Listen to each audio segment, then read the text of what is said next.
Hola, buenas tardes. Bienvenidos a este simposio virtual de avances en enfermedad renal crónica, nuevas evidencias científicas, que hemos preparado conjuntamente entre la Sociedad Catalana de Nefrología y Sociedad Valenciana de Nefrología. Con esto del COVID, la verdad que hemos sufrido mucho, pero también se nos han abierto una serie de oportunidades, sobre todo de utilizar nuevas tecnologías para llegar a la comunidad nefrológica en general. Y esto ha sido, la verdad, una ventaja, una oportunidad importante que la Sociedad Valenciana de Nefrología, con su presidente y comoderador de la sesión y también panelista al día de hoy, ha sabido explotar muy bien. Y es verdad, era un tema que ya veníamos hablando desde hacía tiempo, pero visto un poco el éxito que también que hemos podido comprobar de las iniciativas que ha lanzado la Sociedad Valenciana de Nefrología, pues nos planteamos por qué no sumarnos a esa experiencia de éxito y también poder amplificar de esta manera la señal la señal de conocimientos que se genera a partir de estas reuniones. Es una reunión o un formato de colaboración entre sociedades pequeñas que en este caso concreto para mí ha sido pues, de una ilusión especial, sobre todo porque he nacido justo en medio, en una zona de una comarca que se llama Montsià, que está en el sur de Tarragona y que cabalga, ¿no?, entre lo que sería Valencia y Cataluña. Y como no podía ser de otra manera, pues José Luis rápidamente cogió el testigo y con su impulso habitual pues dio fruto, ¿no? Generamos entre todos este programa que espero que os guste a todos, seguro que sí, José Luis.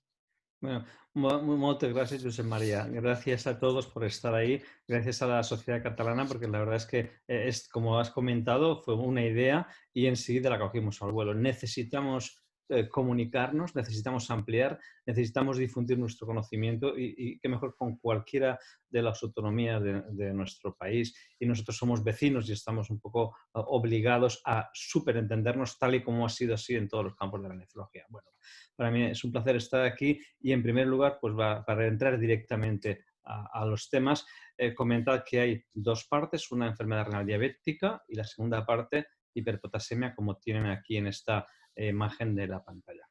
Pues en primer lugar, voy a tener el placer de trabajar con Pepa Soler. La doctora María José Soler trabaja en el Hospital Vallebrón y la verdad es que está muy implicada en la enfermedad renal diabética, además de estar en el Council de la ERA EDTA y estar ahora a cargo de importantes publicaciones internacionales de nefrología y de social media. Bueno, pues es un placer contaros un poco qué es lo que ha ocurrido en los últimos meses. Y este es el guión de lo que vamos a hacer los dos intercalándonos. Vamos a hacer unas charlas intercaladas para que sea lo más ameno posible.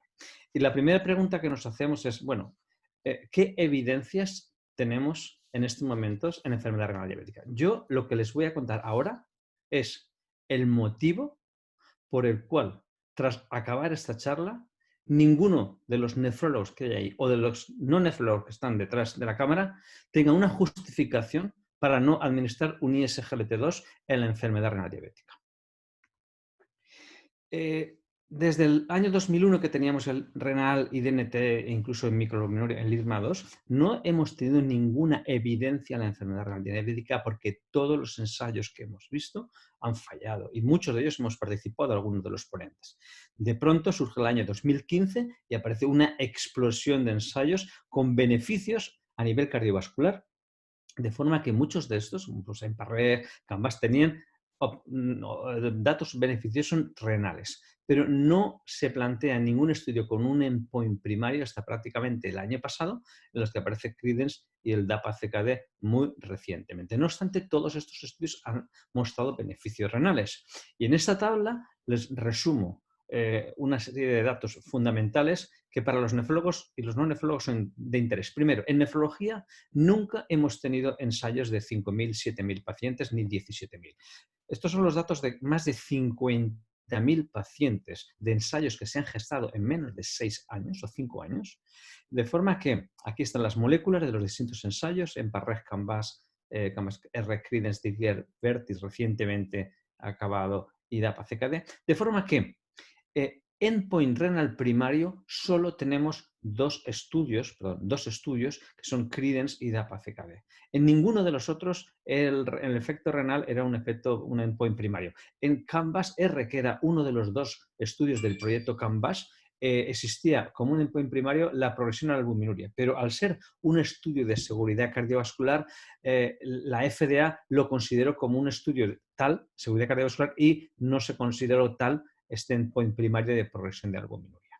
Existen otros estudios como el EMPA-REG, que el endpoint renal era parte de un endpoint microvascular, y en DECLARE, que era un endpoint compuesto. En cambio, en todos estos estudios, en todos los estudios de SGLT2, sí que tenían variables preespecificadas o exploratorias en los que había datos renales. Y vemos, podemos pasar ligeramente, que en el EMPA-REG había incidencia o agravamiento de la nefropatía que incluía macroalbuminuria o duplicación de creatinina sérica o diálisis o muerte renal, que mostró resultados significativos con una serie de variables renales. Todas las variables renales, excepto el paso de normo a micro, fueron positivas a favor en EMPA-REG. Lo mismo ocurrió en CANVAS, canagliflozina. Fue un análisis exploratorio preespecificado con todo beneficioso al fármaco, excepto el inicio de diálisis y muerte renal, porque había muy pocos pacientes en el estudio. De pronto aparece el primer estudio, tanto como en 2019, hace nada, ahí detrás, en el que el estudio de DECLARE tiene un endpoint renal compuesto secundario, disminución del filtrado más de 40, inicio de diálisis, muerte renal o cardiovascular, y un estudio preespecificado que era el mismo al que se le quitaba la mortalidad cardiovascular, de forma que era un endpoint preespecificado, no secundario ni primario. Y finalmente aparece también en el año 2019 el estudio Credence, que es el primer gran estudio con un endpoint específicamente renal, que como vemos todas las variables fueron positivas a favor del fármaco, excepto de nuevo la muerte renal, en el que en total del estudio había 7 pacientes sobre 4.000, la mayoría en el grupo de placebo. Este estudio fue parado de forma prematura por el Comité de Educación, porque vio que era demasiado un importante beneficio del fármaco, y lo mismo ocurrió con otro recién publicado estudio, que es el DAPA-CKD, también con dapagliflozina, un SGLT2, pero aquí incluye el 31% de los pacientes no diabéticos. Y ese es el siguiente avance. De forma que en un endpoint renal primario, en pacientes con alto grado de progresión renal, consigue una reducción del 39% en el riesgo de este compuesto primario. También se paró precozmente con datos de todas las variables, excepto la muerte cardiovascular, a favor del fármaco. Y aquí finalizamos esta parte diciendo, pues mire, los resultados los tenemos aquí en esta tabla, en las que solo dos estudios, Credence y DAPA-CKD, han mostrado un endpoint renal primario, otros 3 estudios han mostrado con DECLARE un endpoint renal secundario, pero en todos los demás hay variables especificadas exploratorias. Luego podemos comentar en la discusión que el estudio PERTIS es un estudio cardiovascular con significación positiva y beneficio cardiovascular, pero que no mostró beneficio renal. En cambio, cuando utilizaron otras varas de medir, otros objetivos renales, sí que fue significativo. No está publicado, está mostrado en congresos. De forma que los ISGLT2 reducen de forma importante, entre el 30 y el 47%, el riesgo de reducción de eventos renales, de progresión a diálisis, duplicación de creatinina sérica, etc. Estamos con un fármaco nuevo en nuestra farmacopea, en la nefrología. Y cuando se compara con el resto de eventos, ya sea MACES o ya sea muerte cardiovascular e insuficiencia cardíaca, observamos que la mayor reducción en la tasa de eventos es en la afectación renal. O sea que no tenemos ninguna excusa los nefrólogos para que esté justificado su administración a nuestros pacientes. Y la única excusa que nos falta es, bueno, vamos a ver el mayor grado de evidencia. Si tenemos 2 ensayos clínicos con un endpoint primario, necesitamos un metaanálisis. Pues este metaanálisis salió publicado hace una semana, el 7 de octubre, e incluye incluso hasta el vértice, y se muestra claramente que los beneficios de todos los ISGLT2 en los eventos renales, así como los eventos cardiovasculares e insuficiencia cardíaca, son absolutamente claros. De forma que si hablamos de grado de evidencia, mire, la evidencia de grado A es una evidencia que procede de metaanálisis de ensayos clínicos aleatorizados, y uno ve la evidencia procede de al menos un ensayo clínico. En este momento tenemos el máximo grado de evidencia en los pacientes con enfermedad renal diabética con los ISGLT2. Sí que me gustaría que ustedes me dijeran o que pensaran si existe algún motivo, con todo lo que les he mostrado de evidencias, para no administrar ISGLT2 a un paciente con enfermedad renal diabética. Pepa, todo este milagro que ha ocurrido en la nefrología se deberá a unos mecanismos que algunos conocemos y otros no. ¿Cómo lo ves? Cuéntanoslos. Pues todo este milagro, por fin los nefrólogos estamos felices de pensar de saber que tenemos un fármaco cuyo principal mecanismo es renal. El mecanismo es renal, ¿no? Los cardiólogos están contentos porque mejora insuficiencia cardíaca, pero el mecanismo es renal. Es un fármaco diseñado para disminuir la glicemia, pero un fármaco renal y que hemos visto que abre ventanas. Siguiente. Las ventanas que nos abre, ya tuvimos la oportunidad de revisar un artículo en el CKJ que se publicó en pacientes que se había administrado un ISGLT2 y que vieron que disminuía KIM1 urinario. Y entonces dijimos, vamos a escribir una editorial, porque nos parece que revisar los mecanismos que puede tener este fármaco puede ser muy bonito. Y en enero del año pasado, del 2019, publicamos esta editorial donde decimos que hay el mecanismo de natriuresis, la bomba de sodio, el cotransportador de sodio-glucosa que estamos inhibiendo, con lo cual tenemos natriuresis, tenemos glucosuria, tenemos esos mecanismos que están restableciendo el feedback túbulo-glomerular y ejerciendo esta protección renal y cardiovascular. Pero existen otros mecanismos. Ya a principios del 2019, por estudios experimentales en modelos murinos, se sabe que disminuyen el estrés oxidativo, disminuyen fibrosis, disminuyen la inflamación local, disminuyen el daño tubular y el daño glomerular. Siguiente, vamos un poco a ver qué sabemos. La semana pasada también sale esta revisión muy bonita de Cherney, donde nos marca lo mismo, ¿no? Nos está yendo hacia una natriuresis. Si aumenta la natriuresis, esto nos hará que nos disminuya la presión arterial, que nos disminuya el volumen plasmático, nos puede hacer un efecto beneficioso a nivel cardíaco. Estos fármacos también tienen efecto a nivel de la grasa epicárdica, la disminuyen. Como hemos dicho antes, siguiente, nos restaura el feedback túbulo-glomerular. Clásicamente es el primer mecanismo que se describe por el grupo de Cherney, ¿no? Nos dice, si yo disminuyo el sodio y la glucosa a nivel de la mácula densa, si disminuyo este sodio, nos restablece esta renina hiperactivada y esta vasodilatación de la arteria aferente. Nos hace también que nos disminuya la esteatosis en el hígado, nos mejora el tejido adiposo, ese acúmulo de grasa que tenemos y nos restablece también la circulación endotelial. Es que nos lo hace casi todo, pero realmente conocemos algunos de los mecanismos, pero no todos. Vamos a intentar elucidar alguno más. La siguiente. Este es un artículo también que sale a principios del 2019, una muy bonita revisión, donde nos explica que si yo tengo diabetes, que es la figura de la izquierda, yo tengo un aumento de estos cotransportadores de sodio-glucosa. Este aumento de estos cotransportadores nos alteran y nos hacen consumir adenosina ATP. Este consumo de adenosina, esta alteración de la adenosina nos hace una vasodilatación de la arteriola aferente también del riñón. Es decir, que no solo la renina, se nos añaden más factores. Si yo bloqueo el SGLT2, si yo inhibo el SGLT2, se me restaura este ATP y vuelvo a tener una vasoconstricción de la arteriola aferente que me llega al riñón. Siguiente.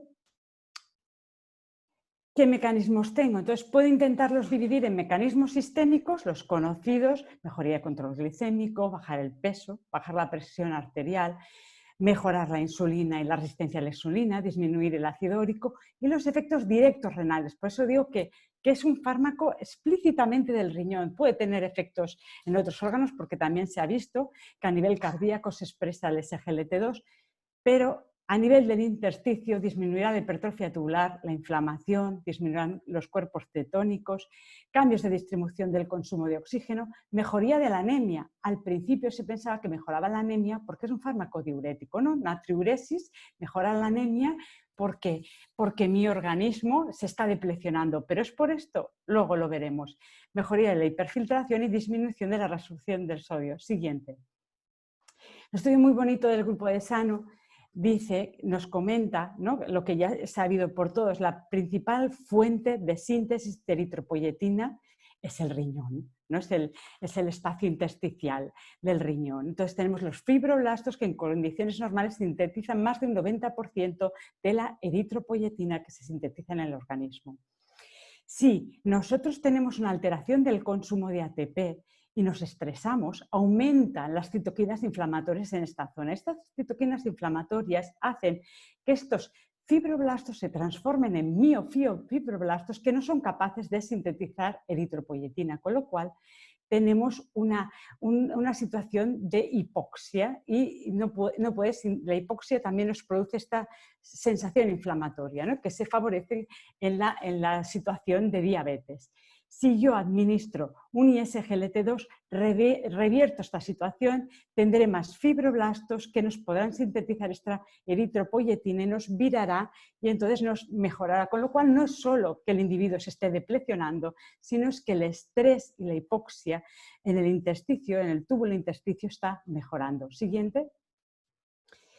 En este sentido, y recientemente también ha salido este artículo, esto no es un artículo de revisión, sino un artículo original, donde nos demuestra que los ISGLT2 aumentan el beta-hidroxibutirato, a su vez también disminuyen la insulina y hacen que inhiban el inflamasoma de los macrófagos, con lo cual está disminuyendo la inflamación y por consiguiente aterosclerosis. Con lo cual los efectos, yo creo que es que aún hay un amplio camino por descubrir y que aún necesitamos más investigaciones para poder saber bien todos los efectos que pueden tener estos fármacos positivos. Siguiente.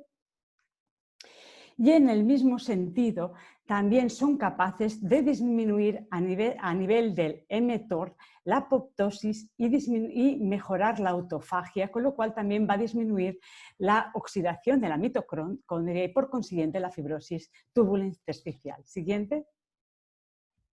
Y ya para acabar, es muy importante esta diapositiva que es reciente, que es también de hace un par de semanas, es muy importante ver que el mecanismo no solo depende, con todo esto que os he comentado, de la glucosa, sino que hay mecanismos independientes de la glucosa. Sí, tenemos los estudios como el DAPA-Heart Failure y los estudios en insuficiencia cardíaca con pacientes sin tener diabetes, donde vemos efectos beneficiosos independientemente de sus efectos de disminución de glucosa. Siguiente.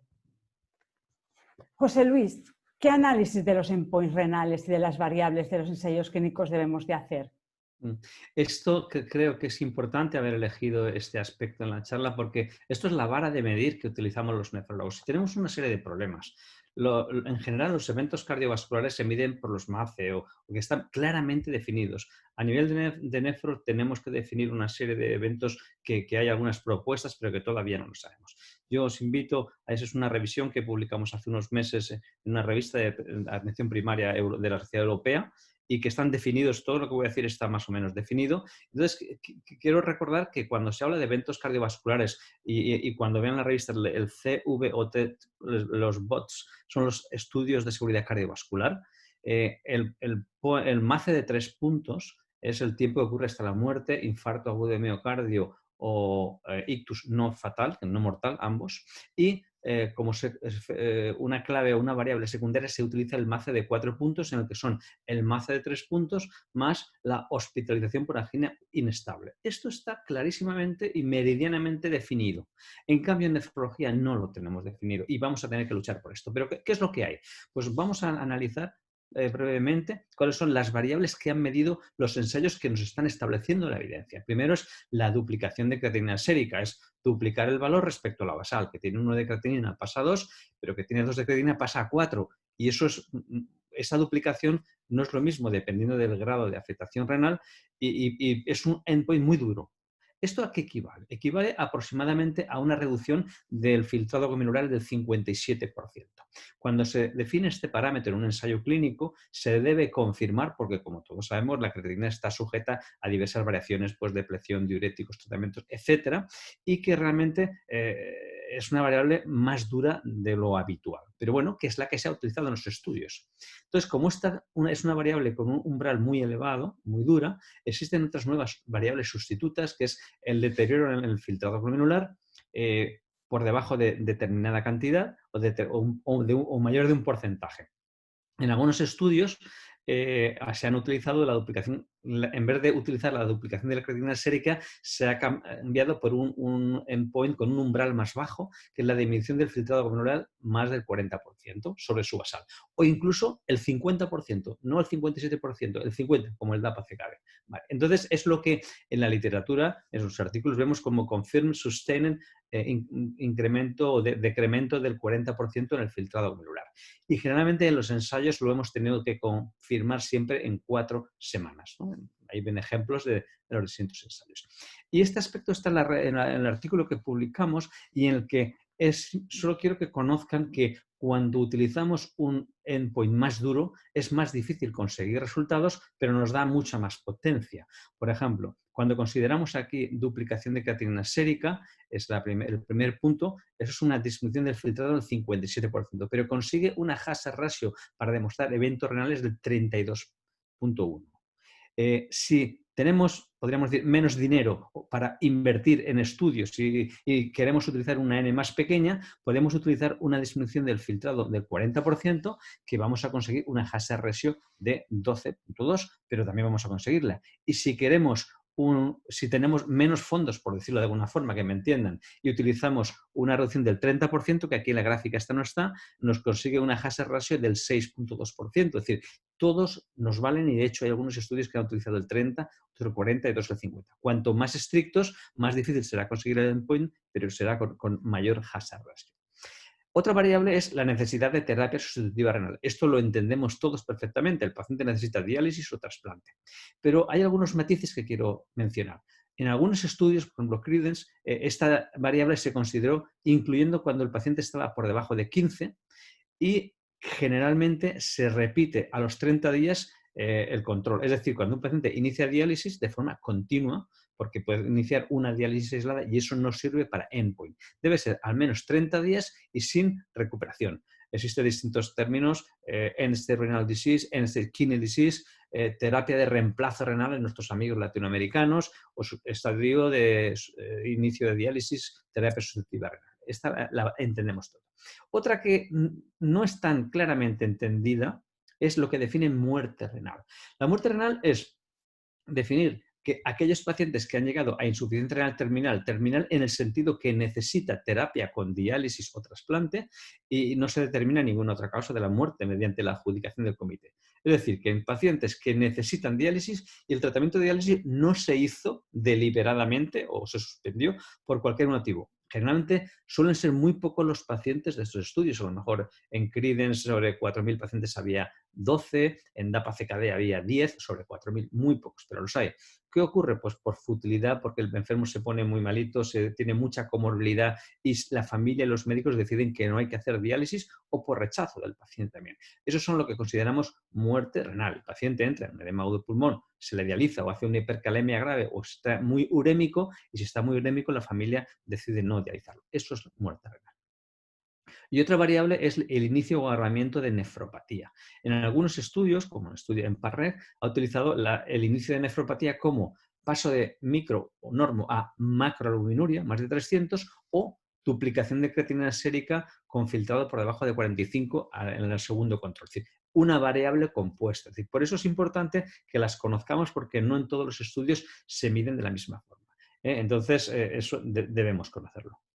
También es importante conocer que en muchos estudios hacen análisis preespecificados de modificaciones en la albuminuria, cambio de normoalbuminuria a micro o de micro a macro o de normo a macro. Y más interesante aún, y se está viendo con los ISGLT2, regresión de la albuminuria, es decir, regresión, un paciente que tiene lo que hemos llamado nefropatía establecida, 300, 400, 500 miligramos gramo, y este paciente regresa a microalbuminuria o normoalbuminuria incluso por mejoría de esas lesiones intersticiales, mejor restablecimiento del feedback tubuloglomerular y mejoría del consumo de oxígeno. Los ISGLT2 podríamos hablar que son los beta bloqueantes del riñón, es decir, hacen que consuman menos energía, que ahorren más oxígeno y pueden mejorar todos estos factores inflamatorios que la doctora Soler nos acaba de comentar. De hecho, algunos estudios como Canvas o Emparré han demostrado datos de regresión de albuminuria, siempre a favor de SGLT2, y en Declare, datos comunicados en un reciente congreso, ocurre lo mismo. A favor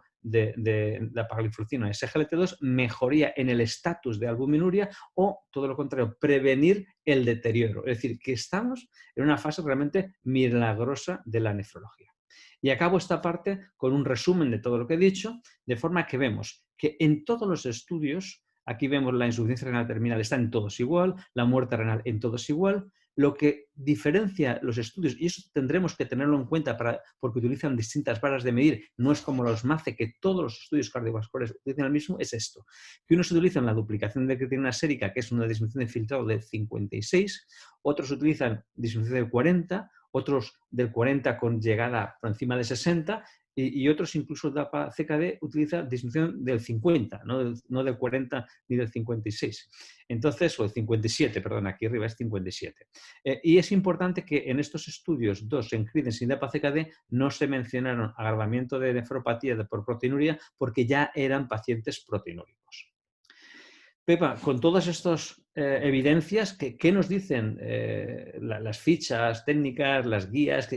¿Cómo nos lo plantean? Pues las fichas técnicas y las guías están...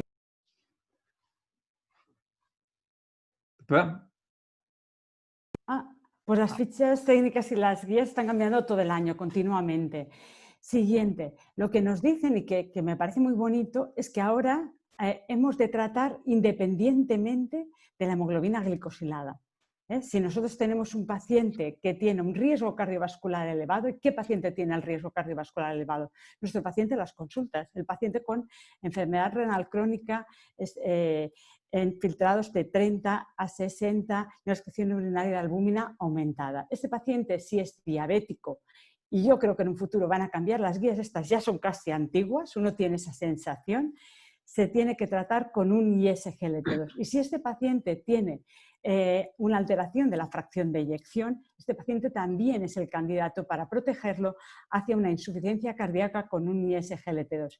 Si predomina la enfermedad cardiovascular establecida, entonces las guías nos dicen que tratemos con un agonista GLP-1. Es decir, que las guías han cambiado y ya se atreven independientemente del basal de la hemoglobina glicada. Es decir, que vamos a proteger al paciente, no vamos a controlar la glicada del paciente, sino que vamos a proteger el riesgo, como ha dicho José Luis, de que tenga un evento renal dicho paciente. Siguiente.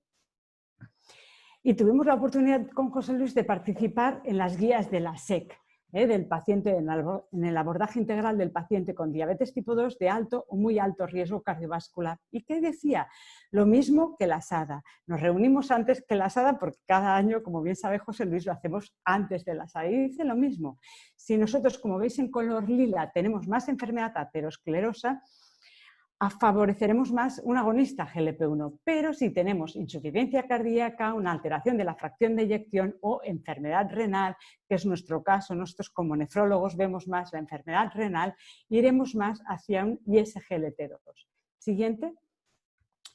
Y las nuevas guías que hemos estado esperándolas como agua de mayo, las K, digo, de nefropatía diabética, enfermedad renal diabética, estilo de vida y metformina y SGLT2, como lo veis, al mismo nivel. Y, no dice O, dice I, al mismo nivel, protección renal. ¿Qué quiere el nefrólogo? Quiere que el paciente no llegue a diálisis. ¿Por qué? Porque nos cuesta muy caro y porque empeora la calidad de vida del pobre paciente. Siguiente. Y cuando ya lo tenemos o con metformina y con ISGLT2, ¿qué le ofrecemos al paciente? Pues según lo que necesite. Si tiene un alto riesgo cardiovascular, siguiente, le daremos un agonista GLP-1.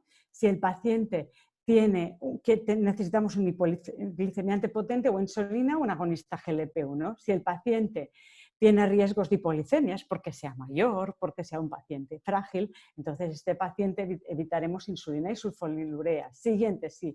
Si preferimos la vía oral, estamos esperando a que vengan los agonistas GLP-1 vía oral que llegarán seguro dentro de poco. Siguiente.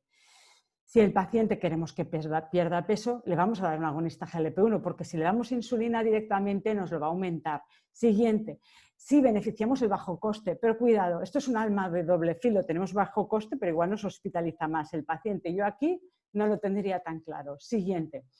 Si el paciente tiene un estadio 5 diálisis, pues sí que preferiremos en este caso insulina, un inhibidor de DPP4, pero yo llamo a la industria que necesitamos estudios con ISGLT2 y agonista GLP-1 en paciente en diálisis.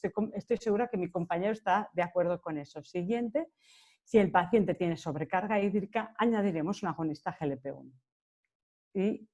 Y un poco volver al marco, ¿dónde estamos? Estábamos hasta filtrados de 30, pero tener en cuenta que los estudios que ha comentado José Luis, que Credence continúa hasta que el paciente entra en diálisis y el beneficio también se ve. Y DAPA, aún estamos pendientes de los estudios puros renales y de ver estos datos renales, pero estoy convencida que también tendrán estos efectos beneficiosos. Siguiente. Y yo le pregunto a mi compañero José Luis, ¿qué recomendaciones prácticas harías en el manejo de los ISGLT2? ¿Tiene efectos secundarios? ¿Tenemos que tener algún miedo a la hora de recetarlos, en el momento de recetarlos? Bueno, gracias Pepa, me ha encantado lo que has comentado y claro, aparte, los nefrólogos tenemos que habituarnos a que estos fármacos sean nuestros fármacos de cabecera de manejo diario. Tanto tú como yo, como muchos de la audiencia han tenido oportunidad de usarlos en ensayos clínicos. Nosotros llevamos ya bastantes años manejándolos en ensayos clínicos y al final, sinceramente, tenemos mucha ignorancia y hemos ido aprendiendo. Entonces, quiero resumirlo en, primero, no hay problemas en amputaciones distales, fracturas, cáncer, pancreatitis, metabolismo calcifósforo, ácido úrico, que lo mejora, infecciones urinarias tampoco. Únicamente el deterioro renal solo en pacientes que estén muy depresionados o hipotensos, que es si le añadimos un fármaco más. Entonces, los problemas que debemos de enfocar son estos. Tener en cuenta estas 3 premisas para iniciar. Antes de iniciar el fármaco, al paciente debemos de informarle que podemos considerar estas situaciones y deberemos analizarlo. Primero, depresión de volumen. Como has comentado, Pepa, es un fármaco que produce diuresis osmótica, natriuresis, pierden 1 o 2 kilómetros de peso, baja 3 milímetros o 4 la presión arterial sistólica y existe la posibilidad de depresión de volumen en pacientes que están muy depresionados, que ya reciben fármacos o que están muy hipotensos. Entonces, si a un paciente que tiene esta circunstancia le aumentamos esa hipotensión, pues podemos hacer un deterioro transitorio de la función renal. Pero los ensayos clínicos y los metaanálisis han demostrado que no es ningún problema a nivel general, salvo en casos especiales donde se dan una serie de circunstancias. Y para saber esas circunstancias hay que hacerse 2 preguntas. Primero, yo voy a dar un ISGLT2 y me pregunto, ¿cuál es el estado de volemia de mi paciente? Pues vamos, primero, si está hipervolémico, motivo porque es natriurético y baja la presión arterial. Si está con contracción de volumen, con mucha dosis de diuréticos, pues se suspenderán o se bajarán los diuréticos. Cuando el paciente esté euvolémico, la segunda pregunta es ¿cómo estudia presión arterial? Pues el paciente hay que utilizar fármacos que produzcan beneficio cardiovascular. Si el paciente lo tengo con baja dosis de un IECA o un ARA2 o tengo con doxazosina o alfa-metildopa, esos fármacos deberemos quitarlos para maximizar el bloqueo del sistema renina-angiotensina, el diurético y poder añadir ISGLT2 que incluso si está tomando diuréticos de ASA pueden reducirse a la mitad de dosis o si está tomando diuréticos distales también puede reducirse a la mitad de dosis o incluso hasta algunos estudios se plantea su suspensión.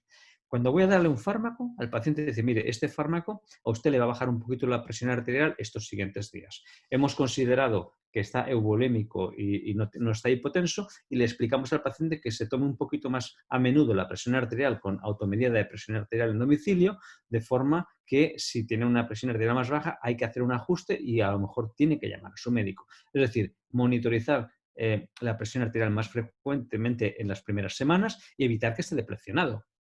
El segundo punto es las infecciones genitales. Me refiero a las candidiasis. Este es un estudio en el que se mostró a la derecha. No había diferencias en las infecciones urinarias. Todos los diabéticos tienen más infecciones urinarias y todos los diabéticos tienen más candidiasis, porque se aumenta la excreción de glucosa en orina, que supone un medio que facilita el crecimiento de la cándida. Pero sí que es verdad que los ISGLT2, al favorecer la glucosuria, van a favorecer las infecciones genitourinarias. Esto en un metaanálisis en un propensity score realizado hace muy poquito, 21.000 incidentes con ISGLT2 y 22.000 incidentes con DDP4, se vio que la tasa de infección candidiásica era un riesgo de 2,4 más con los ISGLT2. En cambio, no hubo una mayor tasa de infecciones de orina. Cuando se producen las candidiasis son leves, se produce sobre todo en mujeres que han tenido candidiasis previas o que tienen glicadas muy elevadas. Cuanto más elevada la glicada de inicio, mayor probabilidad de eliminar glucosa en orina. Es decir, el ISGLT2 inhibe la reabsorción de aproximadamente el 50% de la glucosa en orina. Pues si se eliminan 70-80 gramos, la mitad se orina. Pues, pero si tiene una glicada muy elevada, eliminará más orina y más sodio también y más hipotensión. Son leves que no obligan a suspender prácticamente el fármaco. Es decir, no problemas con infecciones de orina igual que cualquier diabético, pero sí mayores candidiasis. ¿Qué hay que hacer? Pues un tratamiento de una dosis única con fluconazol de 150 miligramos.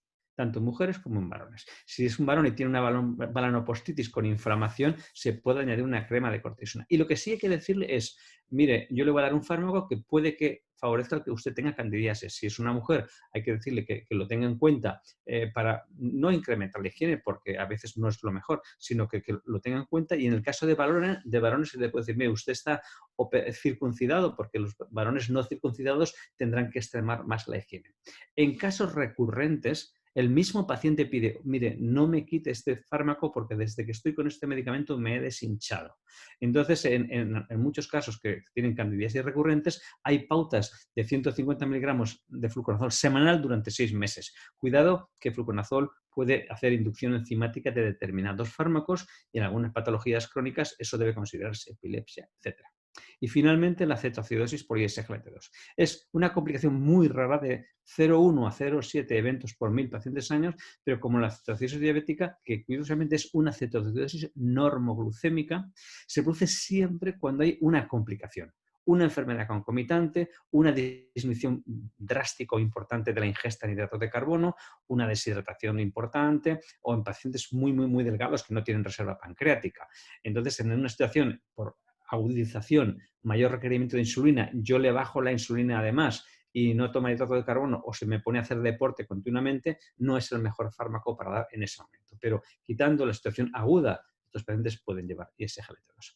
¿Qué hay que hacer como precauciones? Pues bien, por no reducir la insulina basal más de un 20%, porque se requiere reducir la insulina cuando se añade un ISGLT2. En algunas sociedades científicas, como la Endocrinológica Europea, recomiendan medir los cuerpos cetónicos en sangre capilar y si son más de 0,6 en estos pacientes de riesgo, considerar suspender el fármaco y decir al paciente que, como cuando tiene una cetoacidosis, un diabético tipo 1, aquí existen algunas situaciones que pueden favorecer, ¿no? Y sobre todo cuando hay una complicación intercurrente aguda. ¿Y si tengo COVID? Tengo una infección de PCR positiva, suspenderlo. Pues no hay ningún estudio que lo apoye. Un hospital el hospital de Bath del Reino Unido sugirió suspender, pero esto hay que individualizar. Medir cuerpo cetónico. Si el paciente está asintomático y tiene tos, no tenemos por qué suspender un ISGLT2. Si el paciente se pone con una neumonía y una complicación, por supuesto, como el ramipril y todo lo demás, que es importante reconocer la complicación. Con todo esto que hemos explicado, ¿cómo nos resumirías el final? Esto ha sido un futuro, ha sido un pasado de 5 años. Realmente ha sido alucinante. Con esta velocidad que vamos a un vértigo increíble, ¿qué nos espera, doctora Soler? Pues siguiente, le dedico esta diapositiva a doctor Gorriz. A usted siempre enseña que el señor Jordi Hurtado no ha cambiado nada, pero en la diabetes no somos como Jordi Hurtado, sino como somos como las estrellas americanas, que con el tiempo ha cambiado y que finalmente hemos conseguido que el conocimiento consolide y madure y tengamos nuevos fármacos. No se ha quedado igual como el Jordi Hurtado con el paso de los años. Siguiente.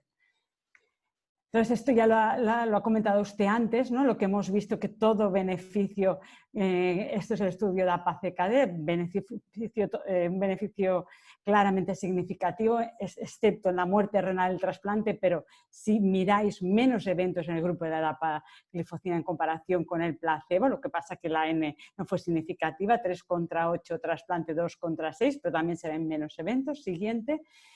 Y lo importante, ¿no? Aquí es rompedor. con y sin diabetes, beneficio en los dos grupos, ¿no? Como veis, después de todos los pacientes con una interacción no significativa, es decir, que beneficio tanto en el paciente con enfermedad renal crónica, con diabetes tipo 2 como sin diabetes tipo 2. Siguiente. Y aparecen estos estudios, aparecen estos ensayos en insuficiencia cardíaca, pero que también nos ayudan al nefrólogo, ¿no? Tenemos el estudio DAPA-Heart Failure, que como endpoint primario tenía hospitalización o una visita urgente que necesite tratamiento endovenoso, muerte cardiovascular, disminución del evento primario, disminución del evento secundario, que sean recurrentes hospitalizaciones, y disminución, aunque no fue significativa, pero un 29% del evento renal compuesto. Es decir, un estudio para pacientes con insuficiencia cardíaca, con fallo cardíaco, con fracción de eyección deprimida, beneficio renal. Siguiente, lo mismo demostró el recientemente publicado en PEROR, evento primario 25% de reducción, evento secundario 30%, y evento renal 50%, siendo en este caso significativo. Siguiente, si juntamos todos estos resultados, estudios renales y no renales, tuvimos la oportunidad de participar junto con el doctor Ortiz y la doctora Fernández en este artículo muy bonito, este editorial, donde en color rojo veis los estudios en pacientes también sin diabetes, ¿no? Y que es importante, tenemos 3, ¿no? A fecha de ahora con ISGLT2 tenemos 3 estudios y las características de los filtrados de los pacientes, y luego veremos los beneficios que se pudieron ver. Siguiente. Aquí vemos los beneficios según el grupo poblacional. Quiero destacar, porque ya me queda poquito tiempo, que en color amarillo son los beneficios cardiovascular y muerte cardiovascular y hospitalización, en color amarillo en el EMPEROR y en el DAPA-Heart Failure, beneficios renales DAPA-CKD, claro, en pacientes no diabéticos en color amarillo. Seguimos, y entonces aquí podemos hacer un grupo donde tenemos que se pueden dar en algún paciente con diabetes tipo 1, en diabetes tipo 2, en fallo cardíaco, enfermedad renal crónica o alto riesgo cardiovascular. Tenemos claros efectos beneficiosos, y también en pacientes no diabéticos, ¿no? Tenemos un diagrama donde nos envuelve todo el grupo de pacientes que podemos dar. A mí, si me dicen hace 5 años va a haber unos fármacos que bajan el azúcar, protectores para el riñón y sin necesidad de tener diabetes, yo digo, ¿pero qué me estás contando? No me lo creo. Pues sí, sí que me lo creo y hemos visto los resultados. Siguiente. ¿Hacia dónde va el futuro? El futuro va hacia nuevos fármacos que igual se podrán añadir en combinación. Finerenona, Fidelio Fígaro, se presentarán a finales de este mes los resultados en la Americana de Nefrología. Semaglutide, que estamos en marcha ahora, el estudio SOUL y el estudio FLOW, inhibidores de la calicreína, estrés oxidativo y fármacos que actúan en la regeneración mesenquimal. Siguiente. Sí, léelas tú, sí. En conclusión, existe la máxima evidencia científica acerca de la efectividad del ISGLT2 en la prevención y tratamiento de la enfermedad renal diabética. La administración de ISGLT2 produce beneficios cardiorrenales mediante efecto sistémico, como hemos dicho, disminución de glucemia, presión arterial, peso y efecto directo en el riñón. Los ensayos clínicos con ISGLT2 han utilizado distintas variables para la valoración de sus resultados, y ello debe de considerarse en su interpretación. Luego podemos hacer preguntas y respuestas sobre este tema. Las nuevas guías proponen ISGLT2 independientemente de la hemoglobina glicada. Esto es un dato muy importante. Los ISGLT2 son seguros y únicamente debe considerarse en su manejo la muy poco probable pero posible aparición de infecciones genitales, cetoacidosis diabética e hipotensión, en todos los casos en pacientes con factores de riesgo para dichas complicaciones y un paciente frágil. Y el beneficio cardiorrenal del ISGLT2 se observa tanto en presencia como en ausencia de diabetes. Muchas gracias. Muchas gracias. Muy bien. Muchas gracias.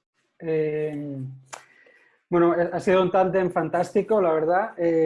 Como hemos recordado a través del foro, las preguntas, ya hay bastantes preguntas, pero las formularemos al final. Las de esta mesa las formularé yo mismo, iré resumiendo y juntándolas. Y la de la segunda mesa, el siguiente moderador, que aprovecho para introducirlo, que es el doctor Aleix Casas. Muchas gracias, Aleix. Y ya sin más te cedo la palabra para esta mesa tan interesante sobre hipercalemia. Bien, muchas gracias. Quisiera agradecer a la Sociedad Valenciana de Nefrología, a la Sociedad Catalana de Nefrología, que poder moderar esta mesa. Yo pienso que un tema que es fundamental y que durante muchos años nos ha preocupado a los nefrólogos es el tema de la hipercaliemia. Afortunadamente, la aparición de nuevos quelantes nos puede abrir unos cambios importantes en el manejo de nuestros pacientes y hacer los tratamientos de forma más segura.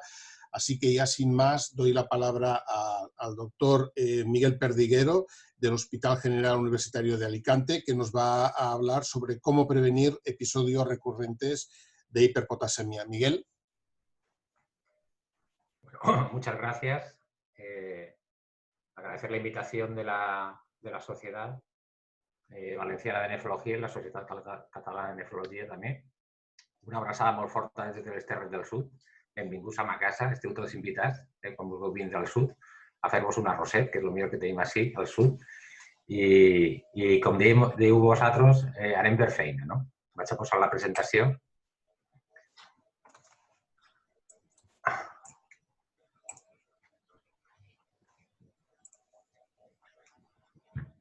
Crec que esteu veient-la adequadament, no?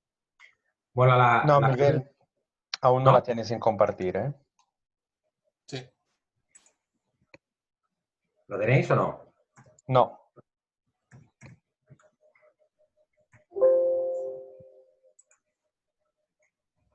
Voy.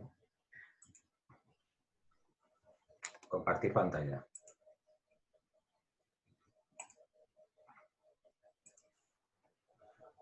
Ahora está cargando, ¿eh? Perfecto. ¿Ahora? Sí. Se ve bien. Bueno, pues, como ha comentado el moderador, pues después de la charla anterior, la cual quiero felicitar a los ponentes por la calidad y la clarividencia de las ideas que han presentado, entramos en el terreno de las no evidencias, del mundo de la vida real y de lo que muchas veces nos toca vivir en las guardias a los nefrólogos en el día a día, ¿no? Que es cómo prevenir cómo tratar la hiperpotasemia y al mismo tiempo cómo intentar prevenir los episodios recurrentes de hiperpotasemia. Como idea se nos ocurrió presentar una pregunta a los miembros de las sociedades, una pregunta abierta, con un escenario clínico que creo que han tenido 103 participantes con el siguiente escenario clínico. Como siempre, el mundo real, de la vida virtual y el mundo de Twitter, obliga a concentrar mucho las ideas que a veces no reflejan toda la realidad, con lo cual yo me he permitido aquí poner un poco más el escenario, que es un escenario real, que es una mujer de 72 años, diabetes tipo 2, más insuficiencia cardíaca, también está siendo valorada por cardiología, con una fracción de eyección preservada, más una enfermedad renal crónica, estadio G3A2. Tiene una creatinina de 18, con un filtrado de 46 y un cociente de alguna creatinina de 135. Entre otros antecedentes destaca obesidad, con un índice de masa corporal de más de 35 y una artrosis de rodilla. Su tensión está bien controlada, 125/78, y está en tratamiento pues, con lo que cabe esperar: bisoprolol, ramipril, espironolactona, empagliflozina y metformina. Recibimos una consulta virtual por el médico de atención primaria para evaluación de la enfermedad renal crónica y por la aparición en una analítica rutinaria de control de un potasio de 5,8. Así pues, la pregunta era cuál sería la actitud a seguir, ¿no? Y como podéis ver, pues aquí la contestación más frecuente ha sido añadir quelantes, pero tampoco con una gran diferencia respecto a las otras actitudes, con lo cual quiere decir que como no tenemos una gran evidencia, pues cada uno más o menos tiene su forma de actuar. Unos habrían parado el fármaco que más se relaciona con la presencia de hiperpotasemia, los inhibidores de aldosterona, otros reducirían los IECAS y otros, por supuesto, insistirían en la dieta pobre en potasio. Así pues, en este mundo de la evidencia, el primer problema que tenemos es en definir qué es la hipercalemia, ¿no? Entonces, yo quiero recordar siempre que el potasio es un ion fundamentalmente intracelular y que está sujeto a los continuos trasiegos que cambian de momento a momento. Es decir, si hiperventilamos o no hiperventilamos, si comemos o no comemos, si estamos en ayunas. Muchas analíticas de estas personas mayores son pacientes muy obedientes que se pasan 12 horas en ayunas, con lo cual van a hacerse la analítica en el peor momento del día, sin insulina, con la glucosa saliendo de las células y el potasio acompañando a las células. Así pues, dar una cifra real de potasio en cuanto a peligrosidad, sin tener en cuenta patología acompañante, sin tener en cuenta alteraciones electrocardiográficas, que no son siempre fáciles de tener a la mano en las consultas nuestras, pues es siempre un mundo difícil, con lo cual es una definición un poco de mundo de expertos. Al mismo tiempo hay que tener en cuenta que otra serie de la severidad de las enfermedades, la fragilidad del paciente, resistencia a hipertensión, la edad, la función renal, medicaciones o la propia diabetes mellitus son factores que contribuyen a la presencia de hiperpotasemia.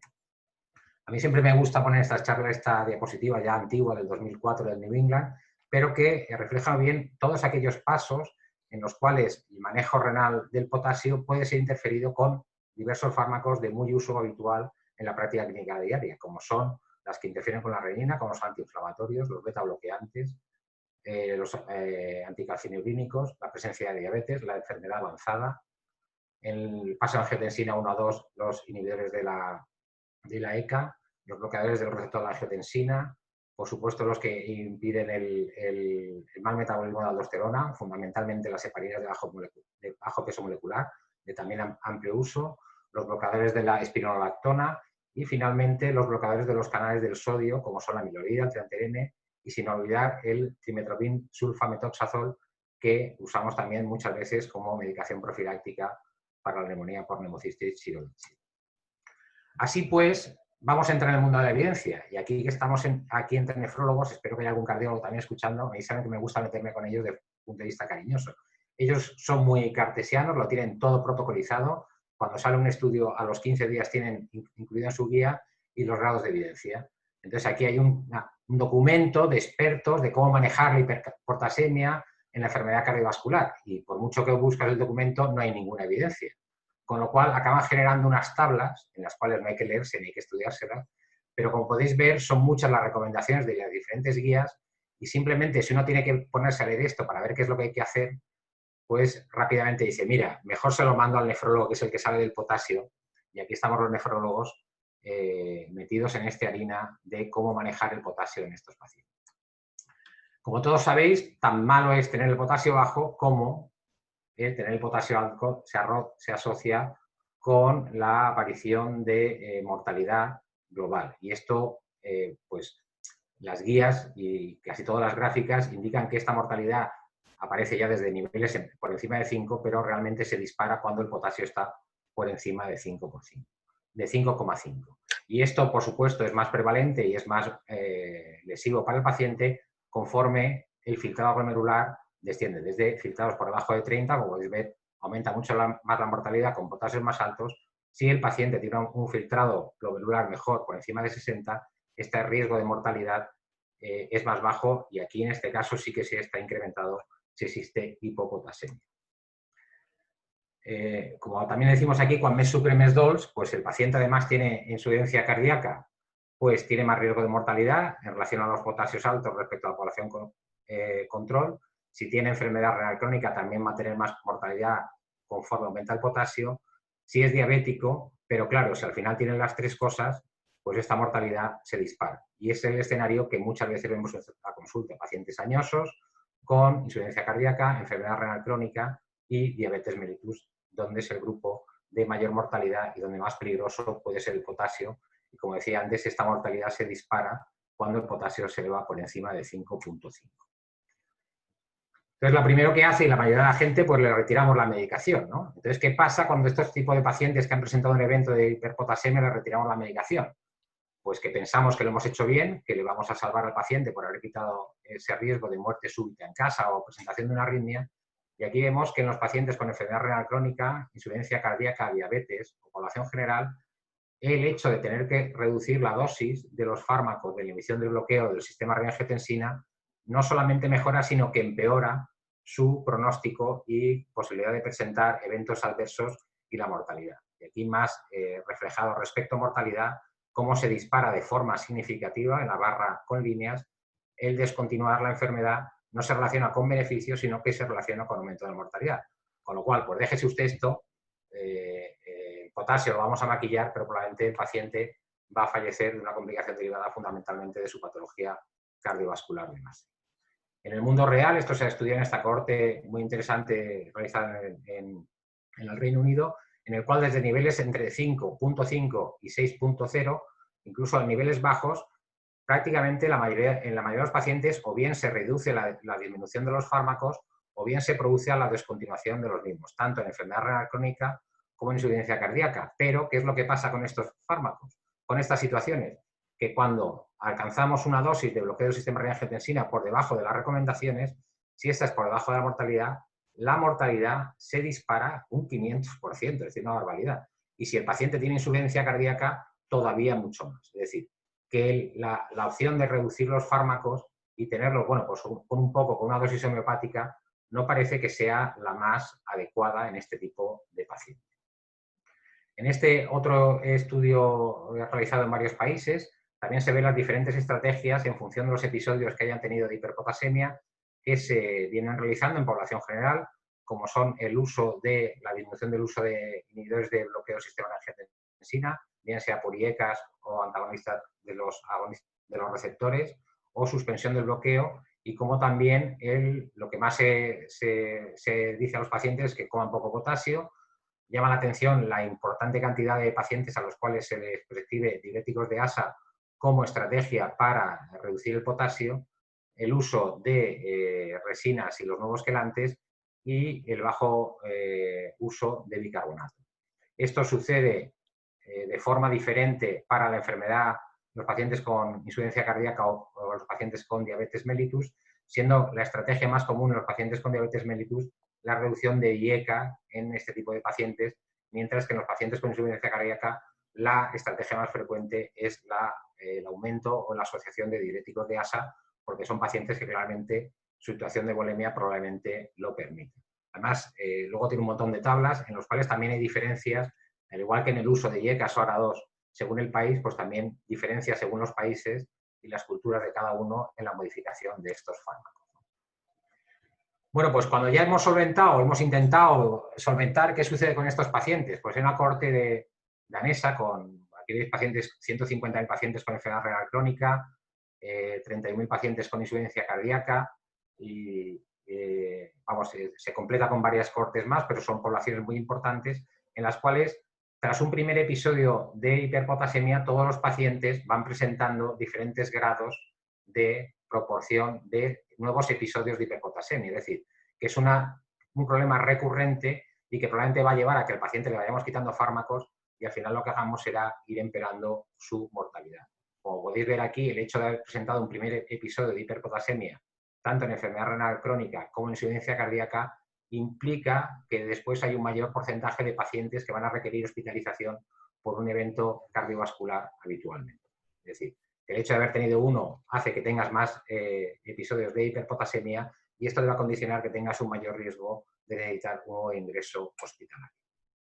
En esta diapositiva, amablemente seguida por el doctor Gorriz, de un estudio que está pendiente de publicación, pues también viene a decir un poco lo mismo, ¿no? Que hasta un 39,5% de los pacientes que han presentado un episodio de hiperpotasemia aguda mayor a 5,5 durante el seguimiento van a presentar un nuevo evento de hiperpotasemia, el 22% aparece un mes tras el alta, entre el 30 y 60 días el 26% y más allá de 90 días el 17% de los pacientes van a presentar hiperpotasemia. Y así el número de recurrencias puede alcanzar hasta 3 episodios en el 10% de los pacientes. Es decir, que es un problema que se mantiene y que va a requerir de una atención continuada por nuestra parte. Esta diapositiva siempre me gusta presentarla porque yo, cuando salió el estudio RALES, en el 99, y haciendo guardias, todos detectamos, los que somos más viejos, pues un aumento del número de llamadas de urgencias por cuadros de hiperpotasemia, ¿no? Entonces yo siempre dije, bueno, le he comentado a algunos de los compañeros, deterioro de la calidad de vida del nefrólogo, se debería titular este artículo, en los servicios de urgencia hasta la publicación de este estudio.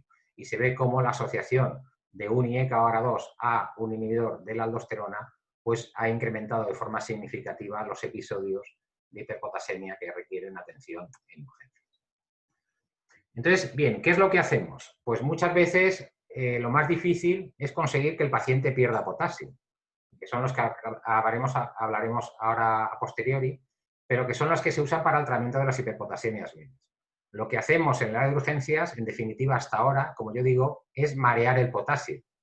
Lo que hacemos es, lo metemos para adentro, lo metemos para afuera, les ponemos glucosa e insulina, le ponemos beta-estimulantes, le ponemos bicarbonato, que son fármacos que no están exentos de efectos secundarios y que hay que usarlos con mucha precaución. Yo siempre recuerdo un paciente con hiperpotasemia que, leyendo las guías y usando el salbutamol, que era lo más efectivo, se me ocurrió ponerle la única vez y que lo usé, es media ampolla subcutánea, entró en taquicardia, el paciente dio un rango hemodinámico del cual todavía yo creo que no me he recuperado del susto que tuve, ¿no? Igual que los episodios de hipoglucemia que pueden hacer estos pacientes. Es decir, que son estrategias que son muy eficaces, que tienen un tiempo de acción muy corto, pero que también tienen su riesgo para los pacientes. Y ya digo que el tiempo de acción es corto, pero rápidamente puede aparecer un rebote y vuelta a aparecer los niveles séricos de potasios que han conducido a las situaciones. Así pues, ¿qué estrategias tenemos hasta ahora para manejar a estos pacientes? Pues por supuesto está la dieta, ¿no? El que todos no tome usted potasio, no tome usted fruta, hay que cuidar con el plátano, el melón, la uva. Luego hay gente que ya empieza a comer cosas raras, cada vez la gente va al supermercado y hay cosas que uno no sabe lo que son. Todo el tema de las algas, la comida asiática, todo esto tiene mucho potasio. A veces hay que decirlo a los pacientes, por supuesto, si consumen algún tipo de sal dietética, que la venden hasta en los grandes supermercados. Aquí en Hacendado, la marca Mercadona, tienen una en el cual sustituye el cloruro sódico por el cloruro potásico. Tenemos las resinas de intercambio iónico no selectivas, que todos las conocemos, las hemos usado, que son potentes, pero tienen un mal manejo por los importantes efectos secundarios y la dificultad en el seguimiento de forma crónica por parte de los pacientes. Los diuréticos, como he comentado, que sí que pueden aumentar la secreción urinaria de potasio, pero que tienen la limitación de que el paciente tiene que tener hipervolemia, un adecuado estado de volumen, o obliga al paciente a tenerlo conectado a un suelo fisiológico para poder usarlos. Y luego la estrategia más fácil que hemos usado hasta ahora, que es la restricción del tratamiento con inhibidores del sistema de angiotensina, que como podéis ver aquí, no son muy eficaces, bajan 0,2 a 0,5 milicavalentes litro, pero que pueden llevar un empeoramiento en el pronóstico de morbimortalidad de nuestros pacientes. Así pues, ¿qué nuevas herramientas tenemos a partir de ahora? Pues tenemos los nuevos quelantes del fósforo, como son el patiromer y el ciclosilicato de circonio y sodio.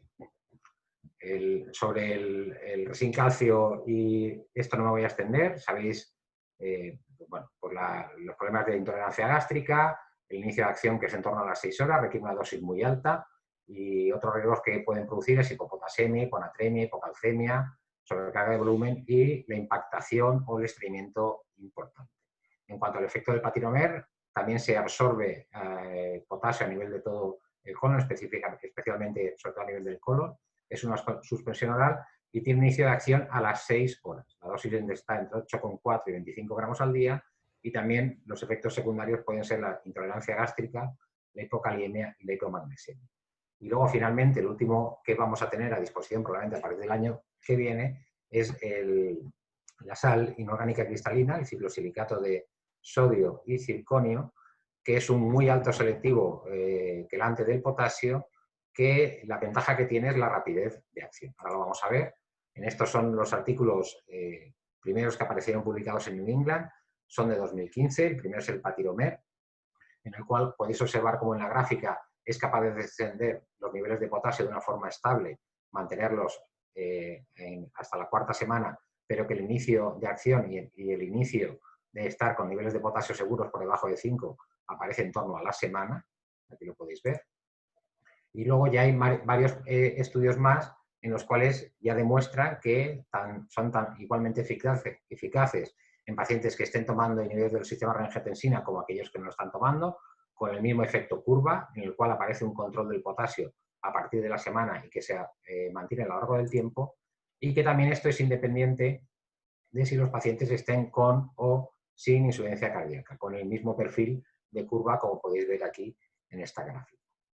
En cuanto al lokelma o ciclosilicato de sodio y circonio, anda la palabra que cuesta decirla, pues la ventaja que tiene, como podéis ver aquí, no estamos hablando de semanas, sino que estamos hablando que en las primeras 24 horas ya se consigue una reducción significativa del potasio hasta niveles de 4,8, 4,6, que se mantienen durante un largo periodo de tiempo respecto a lo que sería la cuestión del placebo.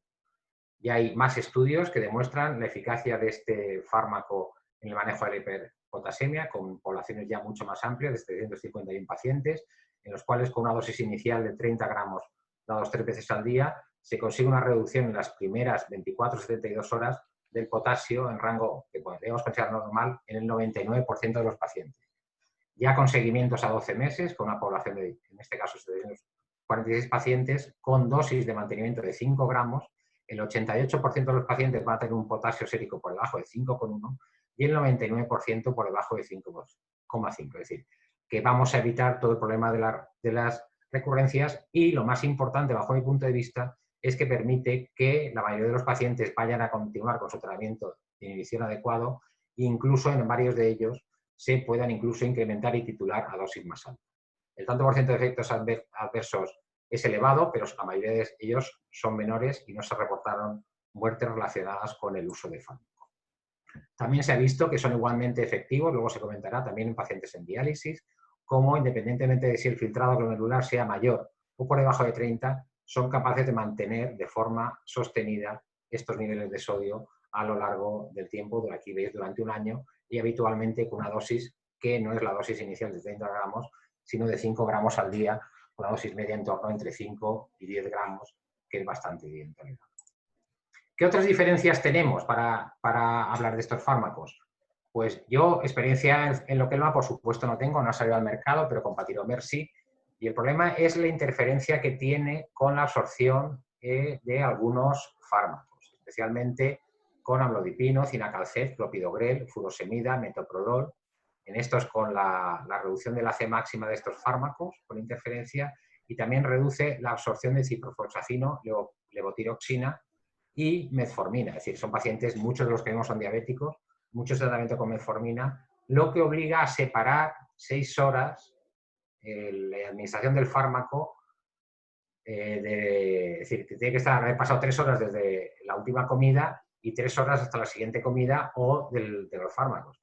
Los pacientes estos que toman un montón de pastillas y luego que están todo el día comiendo, pues es difícil encontrar Lo mejor es que se pongan el despertador a las 4 de la mañana o a las 3 de la mañana, pero eso no va a ser posible.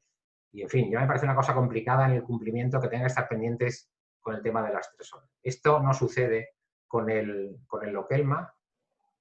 Fundamentalmente solamente interfiere en la absorción del igatraban, que es un anticoagulante, de los nuevos anticoagulantes orales, y puede incrementar la absorción, en este caso igual a lo mejor favorecería de furosemida y de atorvastatina. Ya digo que la ventaja fundamental es la rapidez de acción a la que puede normalizar, que empieza la acción a las 2 horas, lo cual es una ventaja incluso para el uso a nivel del servicio de urgencias.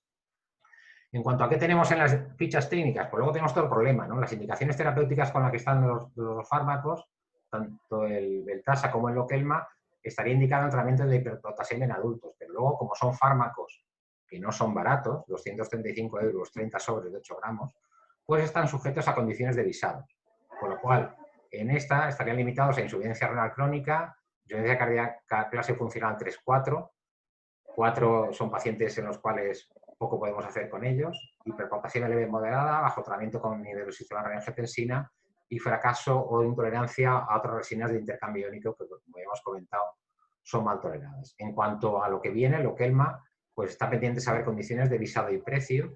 Y otra cosa importante es que ante la ausencia de evidencias, es un fármaco que sabemos que son fármacos que bajan el potasio, son fármacos que bajan el potasio de forma segura, que lo bajan de mantenida, requieren que el paciente los tome de forma crónica, pero al igual que ha sucedido con los SGLT2 y cualquier fármaco que usamos en esta población de alta mortalidad cardiovascular, queremos tener estudios que nos digan que además de bajar el potasio, no solamente estamos maquillando la analítica, sino que al mismo tiempo estamos consiguiendo reducir la mortalidad y para esto hay estudios en ese sentido, que es lo que realmente nos interesa.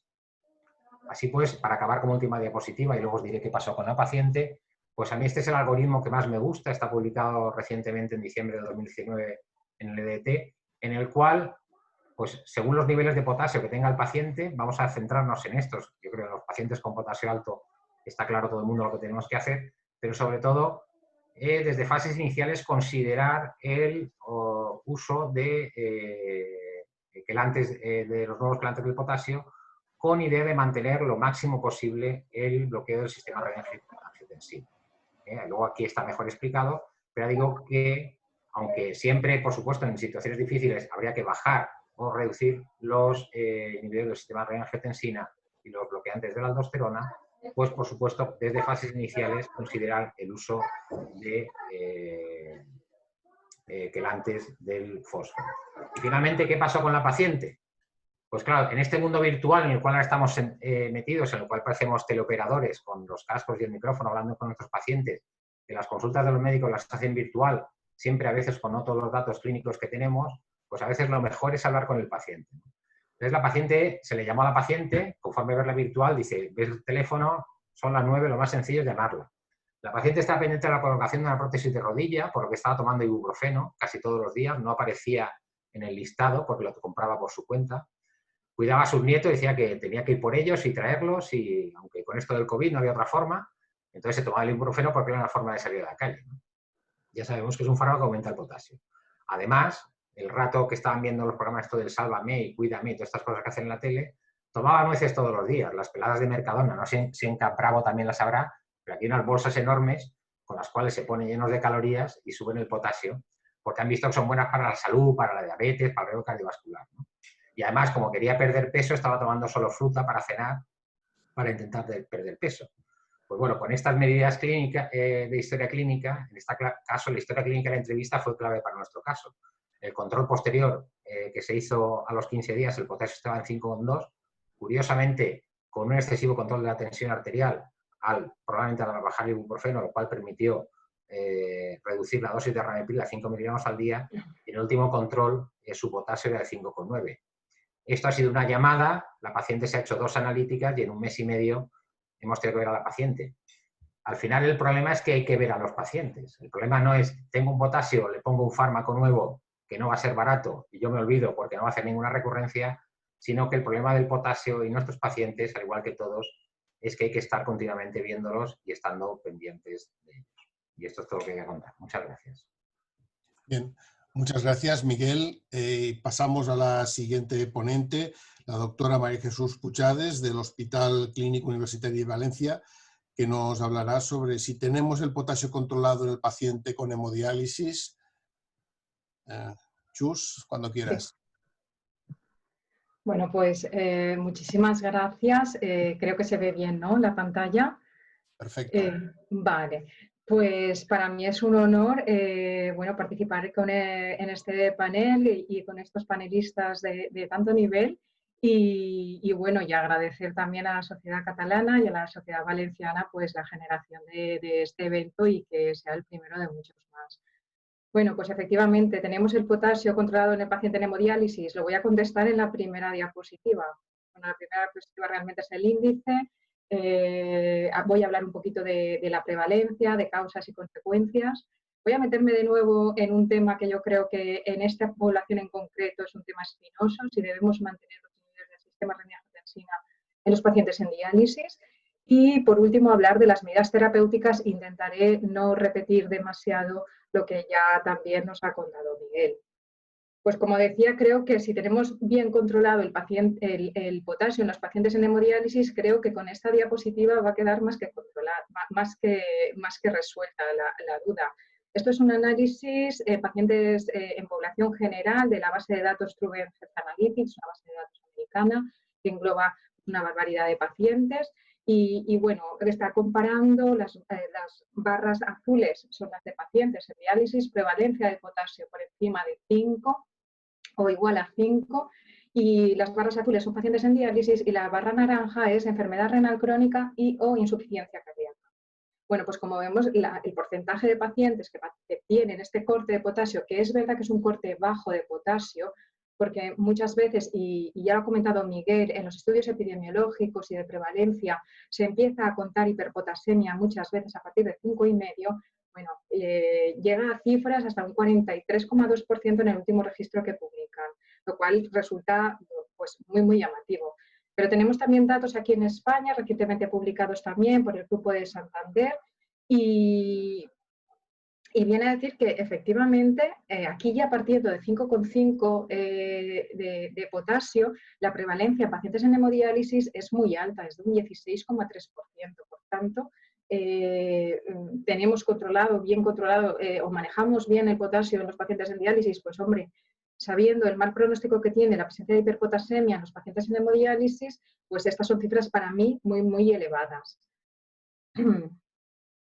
¿Qué causas y qué consecuencias tienen los pacientes en hemodiálisis? Pues lo mismo, no me voy a repetir mucho, pero sí que es verdad que los pacientes en hemodiálisis tienen determinadas características que los diferencian un poquito de los enfermos con enfermedad renal crónica o al menos con función residual, renal residual buena.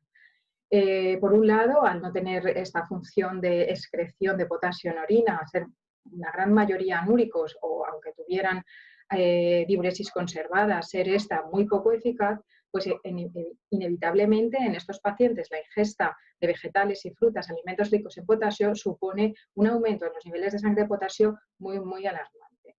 Después, evidentemente, ciertos parámetros de diálisis. A veces concentraciones muy bajas de potasio producen, como luego explicaré, rebotes de potasio cuando el gradiente ha sido excesivamente alto entre el potasio en sangre y el potasio en dializado, podemos tener que en las horas posteriores tengamos un rebote excesivamente elevado. Además, parámetros en el dializado como el bicarbonato, la glucosa o, por supuesto, la duración de las sesiones y la frecuencia de las sesiones. Los pacientes que en norma general reciben hemodiálisis 3 días a la semana, sabemos que la incidencia de eventos cardiovasculares y de muerte súbita es mayor durante el salto largo de diálisis, ¿no? Tanto los domingos como los lunes hay un mayor índice de riesgo de muerte en estos pacientes. También, por supuesto, al igual que el resto de pacientes, por diferentes medicaciones que impiden el acople extracelular del potasio, pues tanto betabloqueantes, heparinas, ya lo ha comentado Miguel. Y por supuesto aquí en estos pacientes también, ojo, los inhibidores del sistema renina-angiotensina-aldosterona. Son causantes de hiperpotasemia. Y existen, por supuesto, pues otras causas que ya se han comentado, efectivamente, como la deficiencia de insulina o la resistencia a la insulina, y por supuesto, la eficacia de diálisis. Podemos dializar 3, 4 días a la semana, podemos hacer diálisis muy prolongadas, pero si están siendo poco eficaces, si no tenemos un buen acceso vascular, si es un acceso vascular con una alta recirculación, probablemente no nos vayan a solucionar el problema. ¿Qué pasa con el potasio durante la hemodiálisis? Pues bien, ya lo ha comentado Miguel, el potasio es fundamentalmente un ion intracelular, ¿de acuerdo? El 98% está dentro de la célula y solamente un 2% está en la sangre. Es este sobre el que va a actuar la diálisis, con un gradiente de concentración. Sabemos que el 85% del potasio se elimina por difusión y solamente un 15% por convección. Durante la primera hora se produce, gracias a este gradiente, un descenso más significativo de potasio y en las horas siguientes, pues bueno, este descenso empieza a ser más leve porque ya el gradiente ya no es tan alto.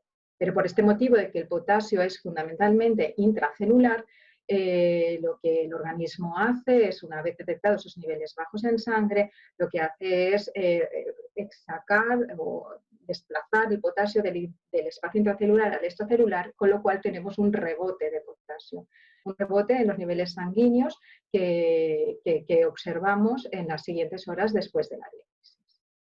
Bueno, y es importante, yo creo, este tema del mantenimiento o no mantenimiento de los inhibidores del sistema renina-angiotensina aldosterona en la población en diálisis y fundamentalmente en la población en hemodiálisis, porque yo creo que hay muchas cosas no resueltas. Está claro que hay muchísima evidencia, pero mucha evidencia de la protección cardiovascular en pacientes con insuficiencia cardíaca, en pacientes con nefropatías proteinúricas, pero yo creo que hay poca evidencia en pacientes en hemodiálisis. Por un lado, podemos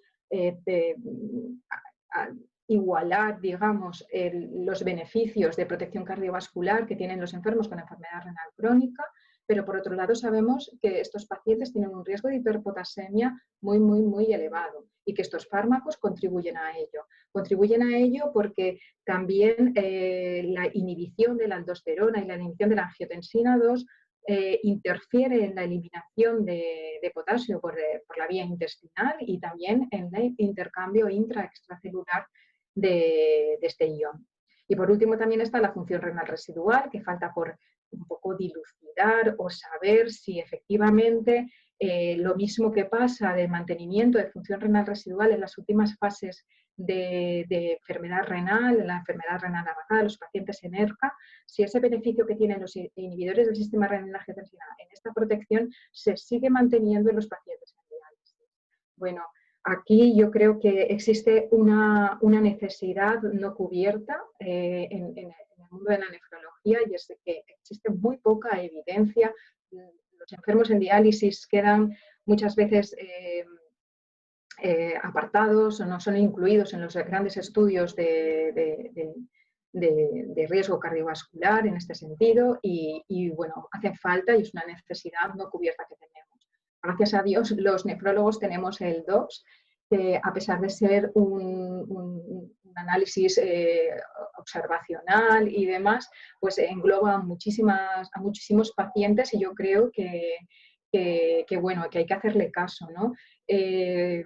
Estos datos vienen de un informe, de uno de los últimos informes en este sentido publicados en 2018 y vienen a decir que hay datos que sugieren un beneficio en los pacientes en diálisis del mantenimiento de los inhibidores del sistema renina-angiotensina-aldosterona, ¿no? Incluso vienen a decir que se observa tanto en pacientes incidentes como en prevalentes este beneficio, incluso que hay un descenso de la mortalidad de un 11% observada en los pacientes incidentes en hemodiálisis que llevan este tipo de fármacos y hasta un 6% cuando se hace un análisis de pacientes prevalentes. Además, ellos dicen que, bueno, que no encuentran, que la tendencia, o lo que hacemos los nefrólogos, que no encuentran una tendencia mayor a que estos fármacos estén asociados a pacientes con fallo cardíaco o a que estos fármacos estén asociados a pacientes que inician diálisis. Y como decía, y esta gráfica es superponible a las gráficas de riesgo de complicaciones en la población con insuficiencia cardíaca, con diabetes mellitus y enfermedad renal crónica, en los pacientes en diálisis la hiperpotasemia se asocia a arritmias cardíacas malignas y a muerte súbita, ¿no? Y esto lo vemos conforme aumentan los niveles de potasio. Otro dato interesante es ver que el dializar, como comentaba antes, con concentrados de potasio bajos o menores de 2, tampoco aporta gran beneficio, de hecho no aporta beneficio respecto a dializados con mayor cantidad de potasio. Y bueno, voy a hablar ya de las medidas terapéuticas, un poco centrándome ya en la población en diálisis, porque Miguel ya lo ha explicado todo muy bien. Me voy a retraer un poquito unos años, al año 93, cuando se publicaba este manuscrito, que está muy bien, pero que además me llama la atención que hasta la fecha pues poco habíamos avanzado, es que no habíamos cambiado nada. Es que en aquel entonces para los pacientes en diálisis nos seguían recomendando restricción de potasio en la dieta, evitar fármacos beta bloqueantes, habla en este paper. No se meten en el berenjenal de los inhibidores del sistema renina-angiotensina, es verdad que es el año 93, que si nos damos cuenta estas dos medidas son medidas anticardioprotectoras, ojo. Y bueno, también habla de evitar estados de baja insulinemia y encima de evitar el estreñimiento. Evitar el estreñimiento con restricción de potasio en la dieta. Polín, yo creo que la verdad mejor no hablar, no tocar más este tema porque teníamos pocas herramientas. Los quelantes que teníamos salieron al mercado hace muchísimos años en unas circunstancias de mercado o de vigilancia farmacológica totalmente diferentes, salieron al mercado sin evidencia científica, sin estudios de seguridad. Y efectivamente hemos tenido la experiencia todos de que eran muy mal tolerados por los pacientes y creo que en los últimos años pues gran parte de los nefrólogos habíamos perdido la confianza en ellos. Por otro lado, el tema de la dieta es un tema bastante controvertido también porque bueno, yo no sé si tenéis la sensación de que cuando estás hablando con un paciente en diálisis le estás recomendando una dieta que a tu entender está siendo una dieta pues poco cardiosaludable, le estás privando de de vitaminas, le estás privando de antioxidantes, de gran aporte de fibra, porque le estás recomendando pues eso, que no tome fruta, que no tome verdura y demás. Y que además el realizar un consejo dietético en los pacientes en diálisis es tremendamente complicado por todas las restricciones que tienen. Sin embargo, el grupo de nutrición de la Sociedad Europea pues, sí que recomienda como dieta de elección en los pacientes con enfermedad renal crónica la dieta mediterránea, porque ha demostrado disminución de mortalidad, disminución de estreñimiento, toxinas urémicas y disminución de riesgo cardiovascular. Ojo, ¿esto se mantiene en los enfermos en diálisis? Pues en realidad no. En realidad no, y yo creo que queda mucho por demostrar, ¿no? Pero bueno, está este estudio, está el estudio de Ayet hemodiálisis, donde observaban que tanto la dieta mediterránea como la dieta DASH, que es una dieta muy parecida a la mediterránea, pero un poco orientada más ha demostrado grandes beneficios en el control de la hipertensión, pues ninguna de estas dos dietas en una población en diálisis ha demostrado, en hemodiálisis, ha demostrado un beneficio en cuanto a la mortalidad. ¿De acuerdo? Probablemente se necesitan muchísimos más estudios porque realmente yo creo que es una necesidad y que necesitamos el apoyo de nutricionistas. Yo creo que las sociedades nefrológicas tenemos que hacer un esfuerzo por tener, y tenemos que luchar por ello, por tener un nutricionista experto en alimentación para el enfermo renal y experto en alimentación para el enfermo en diálisis, porque recomendar una dieta es tremendamente complicado, independientemente de que el paciente pues, no haya mostrado mejoría o no haya mostrado un avance o sea, ser superior a otro tipo de dietas, tenemos que contar también con la calidad de vida del enfermo. O sea, de dietas tan restrictivas, dieta restrictiva en potasio, dieta restrictiva en sal, dieta restrictiva en fósforo, al final no sé qué puede comer el paciente diálisis. Yo creo que necesitamos expertos. Bueno, y como ya ha explicado Miguel, pues existen nuevos quelantes de potasio. Desde hace aproximadamente un año aquí en España tenemos el Patiromer y está muy próximo a la comercialización el ciclosilicato. El Patiromer, ya lo ha explicado Miguel, es un polímero no absorbible, actúa en el colon distal, y el ciclosilicato de circonio y sodio, a partir de ahora voy a decir ciclosilicato, bueno, es un cristal altamente selectivo, como vemos aquí en esta gráfica que compara con el calixalato, que es una de las resinas antiguas, que no es resin calcio, pero en lugar con calcio con sodio, actúa muy, muy rápidamente. Bueno, esta es la tabla que Miguel ya ha mostrado y que la ha comentado, no me voy a meter mucho más en ello. Únicamente sí que comentar igual entre los efectos adversos, que bueno, ambos fármacos son muy bien tolerados. Yo creo que los que ya tenemos algo de experiencia acumulada con Patiromer, efectivamente el Patiromer se tolera bien, el enfermo te vuelve a pedir la receta, con lo cual eso significa que se lo está tomando. Y bueno, yo no tengo mala experiencia con el Patiromer, al revés, tengo bastante buena experiencia. Y con el ciclosilicato sí que es verdad que hay que destacar que tiene en su composición un 10% de sodio. Es preocupación del laboratorio un poco ver qué pasa con los efectos secundarios respecto a la retención de sodio y agua al estar aportando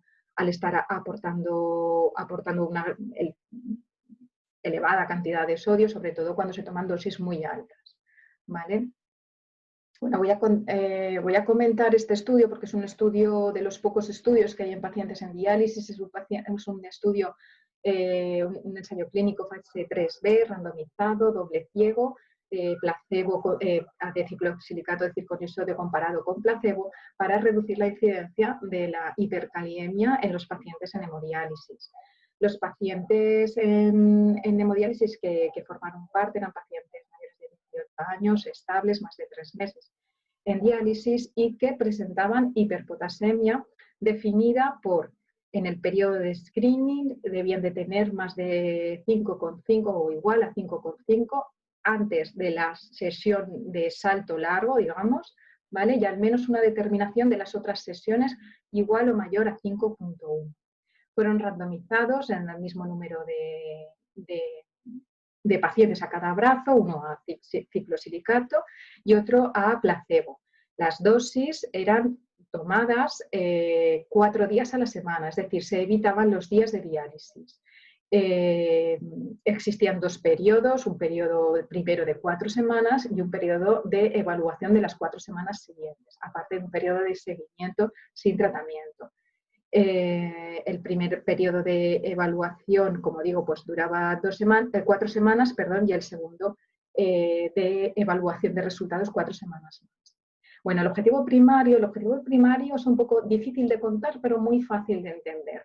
El objetivo primario es el porcentaje de pacientes que mantenían un potasio entre 4 y 5 durante al menos 3 de las 4 diálisis de intervalo largo interdialítico en el periodo de evaluación, ¿vale? Y que no hubieran requerido terapia de rescate, ¿vale? Si en el periodo de evaluación habían 4 semanas, en esas 4 semanas, por tanto, habían 4 sesiones de salto largo, pues en al menos 3 de esas sesiones los pacientes debían estar previo a esta sesión entre 4 y 5 de potasio. Habían también objetivos secundarios a evaluar, como el porcentaje de pacientes que requirieron terapia de rescate o como seguridad. Los parámetros que se evaluaron en cuanto a la seguridad, pues exacto, destacar que valoraban la ganancia de peso interdialítica, un poco por esa preocupación, por ese interés en valorar qué pasaba con el aporte de sodio. Estos son los niveles de potasio prediálisis y postdiálisis de ambos grupos y como vemos pues hay un descenso progresivo y significativo de los niveles, de manera que en el periodo de escalada de dosis y de evaluación pues ya los pacientes empiezan a alcanzar potasios dentro del margen que marcaba el objetivo primario, y también destacar que agradezco este dato, también los potasios postdiálisis. Uno puede pensar que un paciente contratado y que empieza con un potasio excesivamente bajo, bueno, podría terminar con potasios excesivamente bajos, pero realmente había muy poca diferencia entre los potasios postdiálisis del grupo de tratamiento con el grupo placebo. En cuanto al objetivo primario, observamos que hay una clara diferencia a favor de los pacientes tratados. Es un 42% respecto a un 2% de pacientes que alcanzaban este objetivo primario de tener entre 4 y 5 el potasio prediálisis del salto largo. Y un poco mostrar también los datos de seguridad. Esta gráfica lo que viene a mostrar son los datos de ganancia de peso, de la diferencia respecto al inicio, ¿no? Y como vemos, pues no hay, son muy comparables las dos, tanto en el grupo de ciclosilicato como en el grupo de placebo. Es decir, no observaron ganancias de peso interdialíticas más marcadas en los pacientes que estuvieron randomizados al grupo de tratamiento. Decir que la dosis habitual que se utilizó en este ensayo era de 5 o 10, entre 5 y 10 fueron las 2 dosis más habituales, que son dosis relativamente pues, de mantenimiento. Y bueno, y como conclusiones ya, decir que la prevalencia de hiperpotasemia es muy elevada, dependiendo del punto de corte, puede oscilar entre el 16 y el 40%. Que las causas son múltiples, además de una dieta rica en potasio y ciertos medicamentos, pues parámetros de la diálisis y de su eficacia influyen en los niveles de potasio. Existe todavía necesidad de estudios que valoren el equilibrio entre protección cardiovascular y riesgo de hiperpotasemia en los pacientes en diálisis, y que los nuevos quelantes se posicionan como buenos fármacos para el tratamiento de la hiperpotasemia, y que entre ellos el estudio Dialyze demuestra que el ciclosilicato es bien tolerado, eficaz en esta población, por lo que abre puertas para poder ampliar dieta y al uso de fármacos cardioprotectores también en los pacientes en el diálisis. Gracias. Bien. Muchas gracias, Chus, por las presentaciones que habéis hecho. Lamentablemente estamos cortos de tiempo, porque nos quedarían unos 15 minutos para discusión de las preguntas. Por lo tanto, agradecería que las preguntas y las respuestas que hiciéramos fueran lo más cortas posible. ¿Empiezas tú, José María, con la parte de los niveles GLT2? Sí, perfecto. Vamos alternando, para así dar juego a todo el mundo. Bueno, ha habido muchas preguntas, o sea que muchas gracias a toda la audiencia. La verdad que ha sido un foro muy participativo. Felicidades. Y me he permitido agruparlas, para que sea todo más fluido. Y la primera pregunta es, hay varias que van en el mismo sentido, y es que añaden a los IECAs, los inhibidores de CGTL2, especialmente en pacientes que ya de por sí con el IECA están o aparentemente están controlados sin albuminuria o escasa albuminuria. ¿Qué pensáis al respecto? Muy breve. En realidad, todos los ensayos de ISGLT2 han sido pacientes con al menos el 90 y tantos, casi 99% con IECA. Solo permitían un 1 o 2% intolerantes. Entonces, lo que han conseguido es un 20 y pico % de reducción del riesgo residual renal, además del riesgo cardiovascular. El paciente debe llevar un IECA y debe llevar un ISGLT2. Y si el paciente le dan un ISGLT2 a un paciente que está con un IECA grado 2 controlado, ha conseguido muchísimo. Una reducción del casi el 30% del riesgo renal. Ajá. Haciendo abogado del diablo, la mayoría de pacientes de los estudios renales al menos tenían albuminuria, es decir, una albuminuria por demás de un determinado umbral. ¿Todos deberían llevar la combinación independientemente del grado de albuminuria?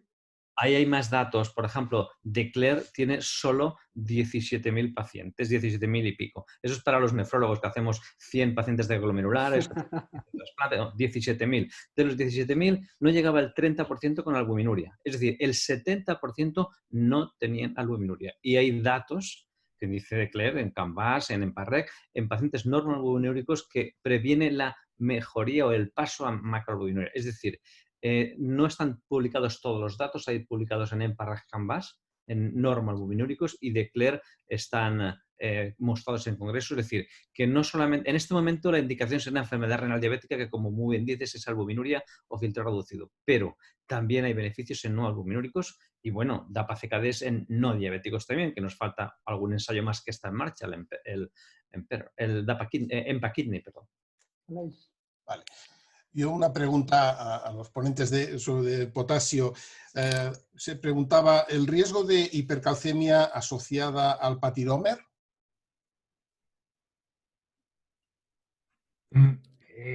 Contestas tú. Sí, contesto yo. Está descrita y sí que lo pone como advertencia que hay que llevar cuidado. En mi experiencia clínica yo no he visto ningún caso de hipercalcemia significativa. Con las dosis habitualmente que he usado siempre son 8,4 gramos y ningún paciente le da la dosis del doble o el triple de dosis que se puede usar, ¿no? Pero sí que como el catión que usa para intercambiarlo es el calcio, pues hay que vigilarlo. Sí, yo lo mismo. Sí que lo dice en ficha técnica y se ha comunicado creo que algún caso, pero yo sí que tengo experiencia en dosis más altas y de momento, menos pacientes, pero sí que tengo algún paciente con 16,8 gramos y tampoco he tenido, no he tenido hipercalcemias, la verdad. Ok, gracias. José María. Bueno, la siguiente pregunta va sobre, alguno lo habéis mencionado, pero bueno, alguno de los participantes se planteaba incluso en términos de si se había vuelto loco, ¿no? El hecho de plantearse dar un inhibidor de GTL2 en un paciente que no es diabético. ¿Qué opináis sobre? ¿Es necesario añadirlo a la polipil, como mencionaba la persona que ha formulado la pregunta? Yo creo que sí, pero aquí igual el nefrólogo va a buscar el target, ¿no? Entonces igual vamos a buscar ese paciente estadio 3B o 3A con macroalbuminuria que no sea diabético, ¿no? Que es el target del DAPA-CKD. Yo creo que sí. Ajá. O el paciente con insuficiencia cardíaca, que es ese paciente que tiene ese síndrome cardiorrenal y que tiene estresado el glomérulo, ¿no? Entonces ese paciente que tienes que estabilizar esa situación. No sé qué opina José Luis, pero yo creo que vamos a ir por allí. Sí, absolutamente. Es que inicialmente la duda que teníamos es que si esto era solo un efecto glucotóxico, de glucotoxicidad. Entonces, como muy bien has explicado, es un efecto de consumo de oxígeno, consumo de ATP. Los nefrólogos que vemos histología vemos que el túbulo proximal tiene una cantidad enorme, ingente de mitocondrias. Es una fábrica de energía. Todo lo que ahorre el consumo de energía va a mejorar el proceso de inflamación, fibrosis y todos los procesos que acaban en insuficiencia renal. Realmente, en una situación en la que los últimos 15 o 20 años no hemos tenido herramientas en los pacientes no diabéticos más que el bloqueo del sistema renina-angiotensina, riesgo vascular y evitar que engorden, pues realmente sea bienvenido.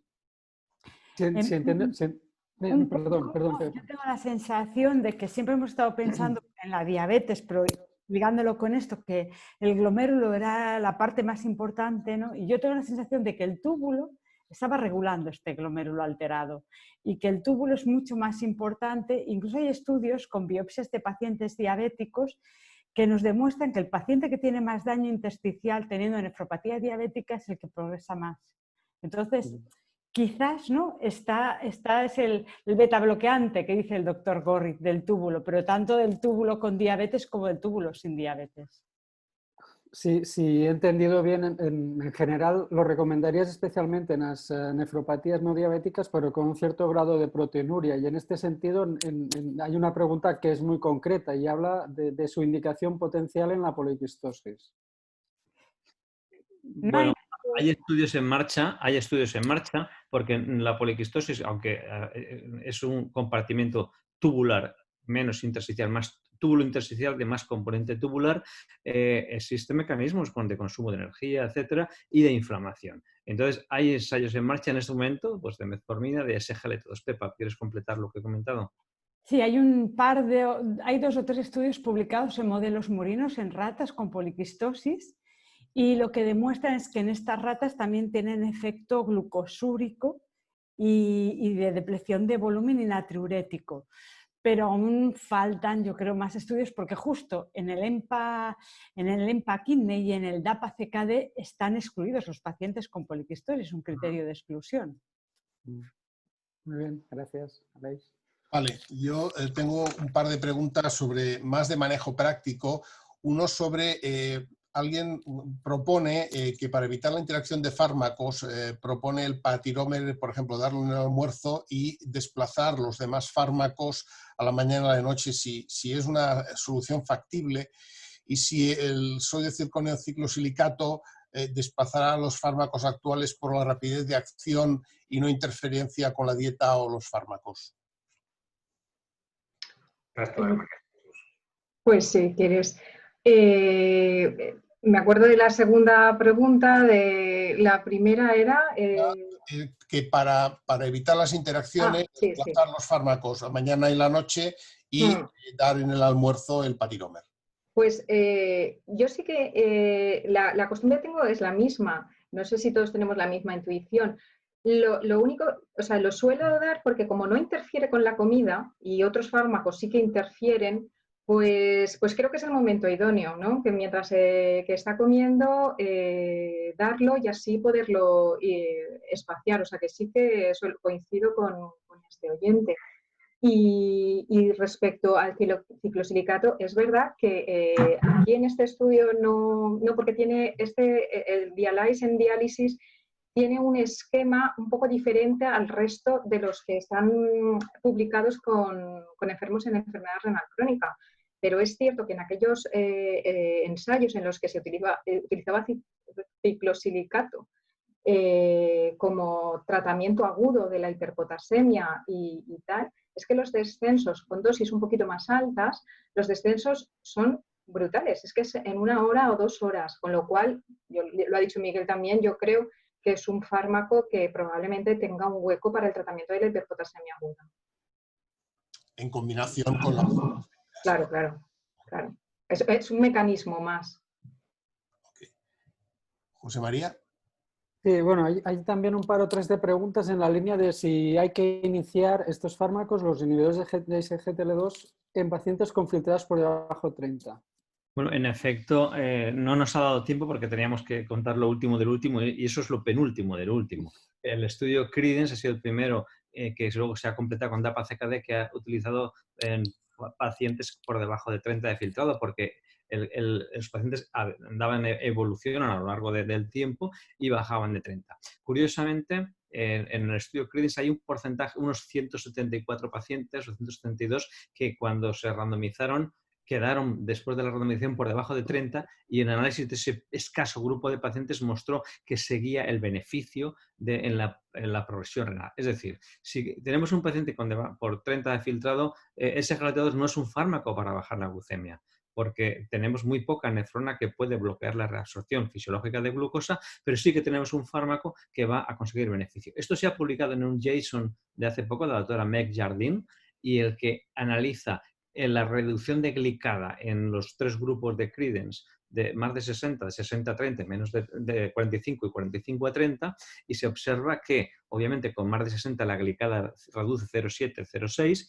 en el grupo intermedio 0,4 y por debajo de 45 reduce solo 0,3 o 0,20 y pico la glicada, pero el efecto sobre albuminuria, peso y presión arterial es incluso mayor en los pacientes con filtrado reducido. Es decir, como estudio Credence y DAPA-CKD, Credence específicamente se mantuvo hasta el inicio de diálisis. Sí que es verdad que es un número pequeño de pacientes, necesitamos otro estudio, pero por ahí van a ir el camino.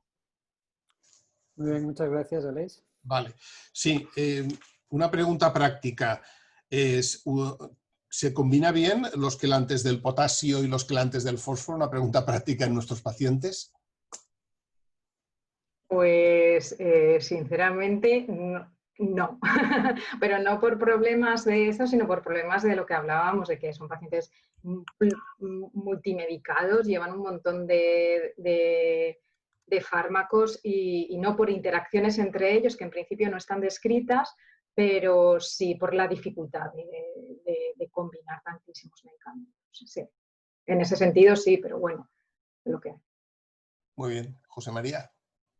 Sí, hay más preguntas también. Hay varias personas que se han interesado por las diferencias, ¿no? No habéis hablado mucho de las diferencias entre los diferentes fármacos inhibidores de SGLT2, CANA, EMPA y DAPA. ¿Algún matiz, algún comentario al respecto? ¿Alguna ventaja, algún inconveniente? Yo personalmente no se han comparado una con otra. No han hecho estudios comparativos y no creo que los vayan a hacer. Entonces yo creo que el efecto beneficioso que tiene en esta clase, teníamos penalizada la CANA por amputación, pero ahora ya no está. Y bueno, lo que pasa es que tienes que ir viendo, ¿no?, el beneficio que te dan. Ahora mismo el DAPA-CKD es el que va a salir, espero, como beneficio en no diabéticos, porque sobre todo en pacientes con enfermedad renal, ¿no? Entonces, vamos a ir viendo los estudios para irlos poniendo, ¿no? El DECLARE también es el que nos da la protección primaria, prevención primaria renal. Es el estudio más claro, como ha dicho José Luis, que me encanta, por cierto, Valencia. Estoy viendo unas imágenes fantásticas. Perdón, es que se me ha ido la mente. Pues, con tantos pacientes. Prevención primaria de DECLARE, sí. Por eso. Bueno, sí, yo creo que es importante en ese sentido que, a ver, yo creo, y lo digo en público, y se graba, que es un efecto clase. Es un efecto clase, pero hay estudios que han utilizado diferentes tipos de pacientes. EMPA-RAI fue un gran estudio que utilizó pacientes en prevención secundaria, todos con eventos. Entonces, es una cosa importante en esos pacientes. Demostró la muerte cardiovascular, el único que lo ha demostrado, probablemente por eso. DECLARE ha hecho una cosa muy importante. En 17.000 pacientes, de los cuales casi 70% es en prevención primaria, el 70% sin albuminuria, demuestra beneficios renales. Credence y DAPA-CKD en pacientes que están sin frenos y cuesta abajo, que están viendo la pendiente renal y nadie se ha atrevido a hacer un estudio y consigue beneficio. Y Vertis, por ejemplo, que ha salido mal. Ha salido mal porque creo que no han hecho bien el diseño. Han elegido unos pacientes de poco riesgo y han elegido una variable que es duplicación de creatinina sérica, 57% de mucho riesgo. Cuando han hecho un reanálisis, que ahora se ha mostrado con el europeo de endocrinología, de Todd David Cherny, con el 40% sí que les ha salido. Yo creo que es un efecto clase, sin duda.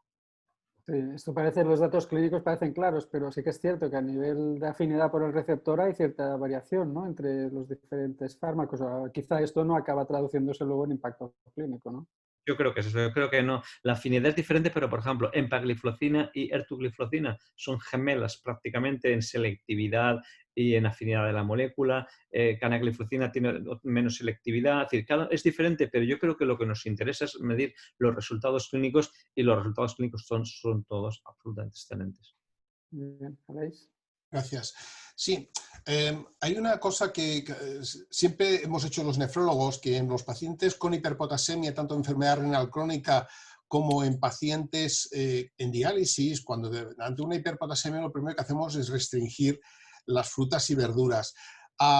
¿Existe algún estudio o los datos que avalen que realmente existe una correlación entre dieta y niveles de potasio? No. Es como, ¿existe algún estudio que demuestre que la analítica hecha por la mañana en ayunas o no ayunas altere los niveles de potasio? No.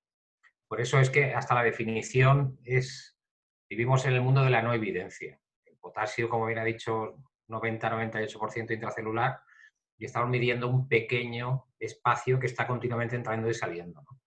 Entonces, claramente los pacientes de la dieta, hoy he visto uno en la consulta, sin ir más lejos, que tenía el potasio, una insuficiencia renal con su ARA2, y que le había puesto, le doy instrucciones sobre dieta, ¿no? Lo pongo, le había mandado un papel y viene el potasio, estaba en 5,3 y dice, doctor, no me di cuenta y el día de antes me tomé un potaje de garbanzos, ¿no?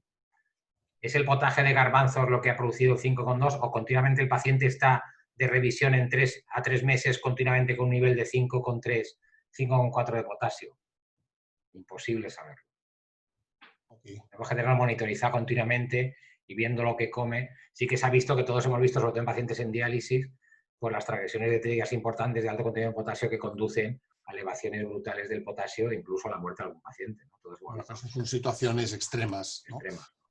José María, si te parece, haces la última pregunta y Vale. haces la despedida. Bueno, yo creo que voy a hacer la última porque y todavía va a quedar alguna en el tintero, o sea que realmente la participación, felicidades a todos. Y luego me voy... Hacemos un webinar dentro de unos meses. Sí, me voy a permitir luego cederé la palabra a José Luis para que cierre, ¿no? Ya que como presidente de la Valenciana, ya que me ha dado a mí la oportunidad de abrir la reunión, pues yo creo que es oportuno que José Luis la cierre.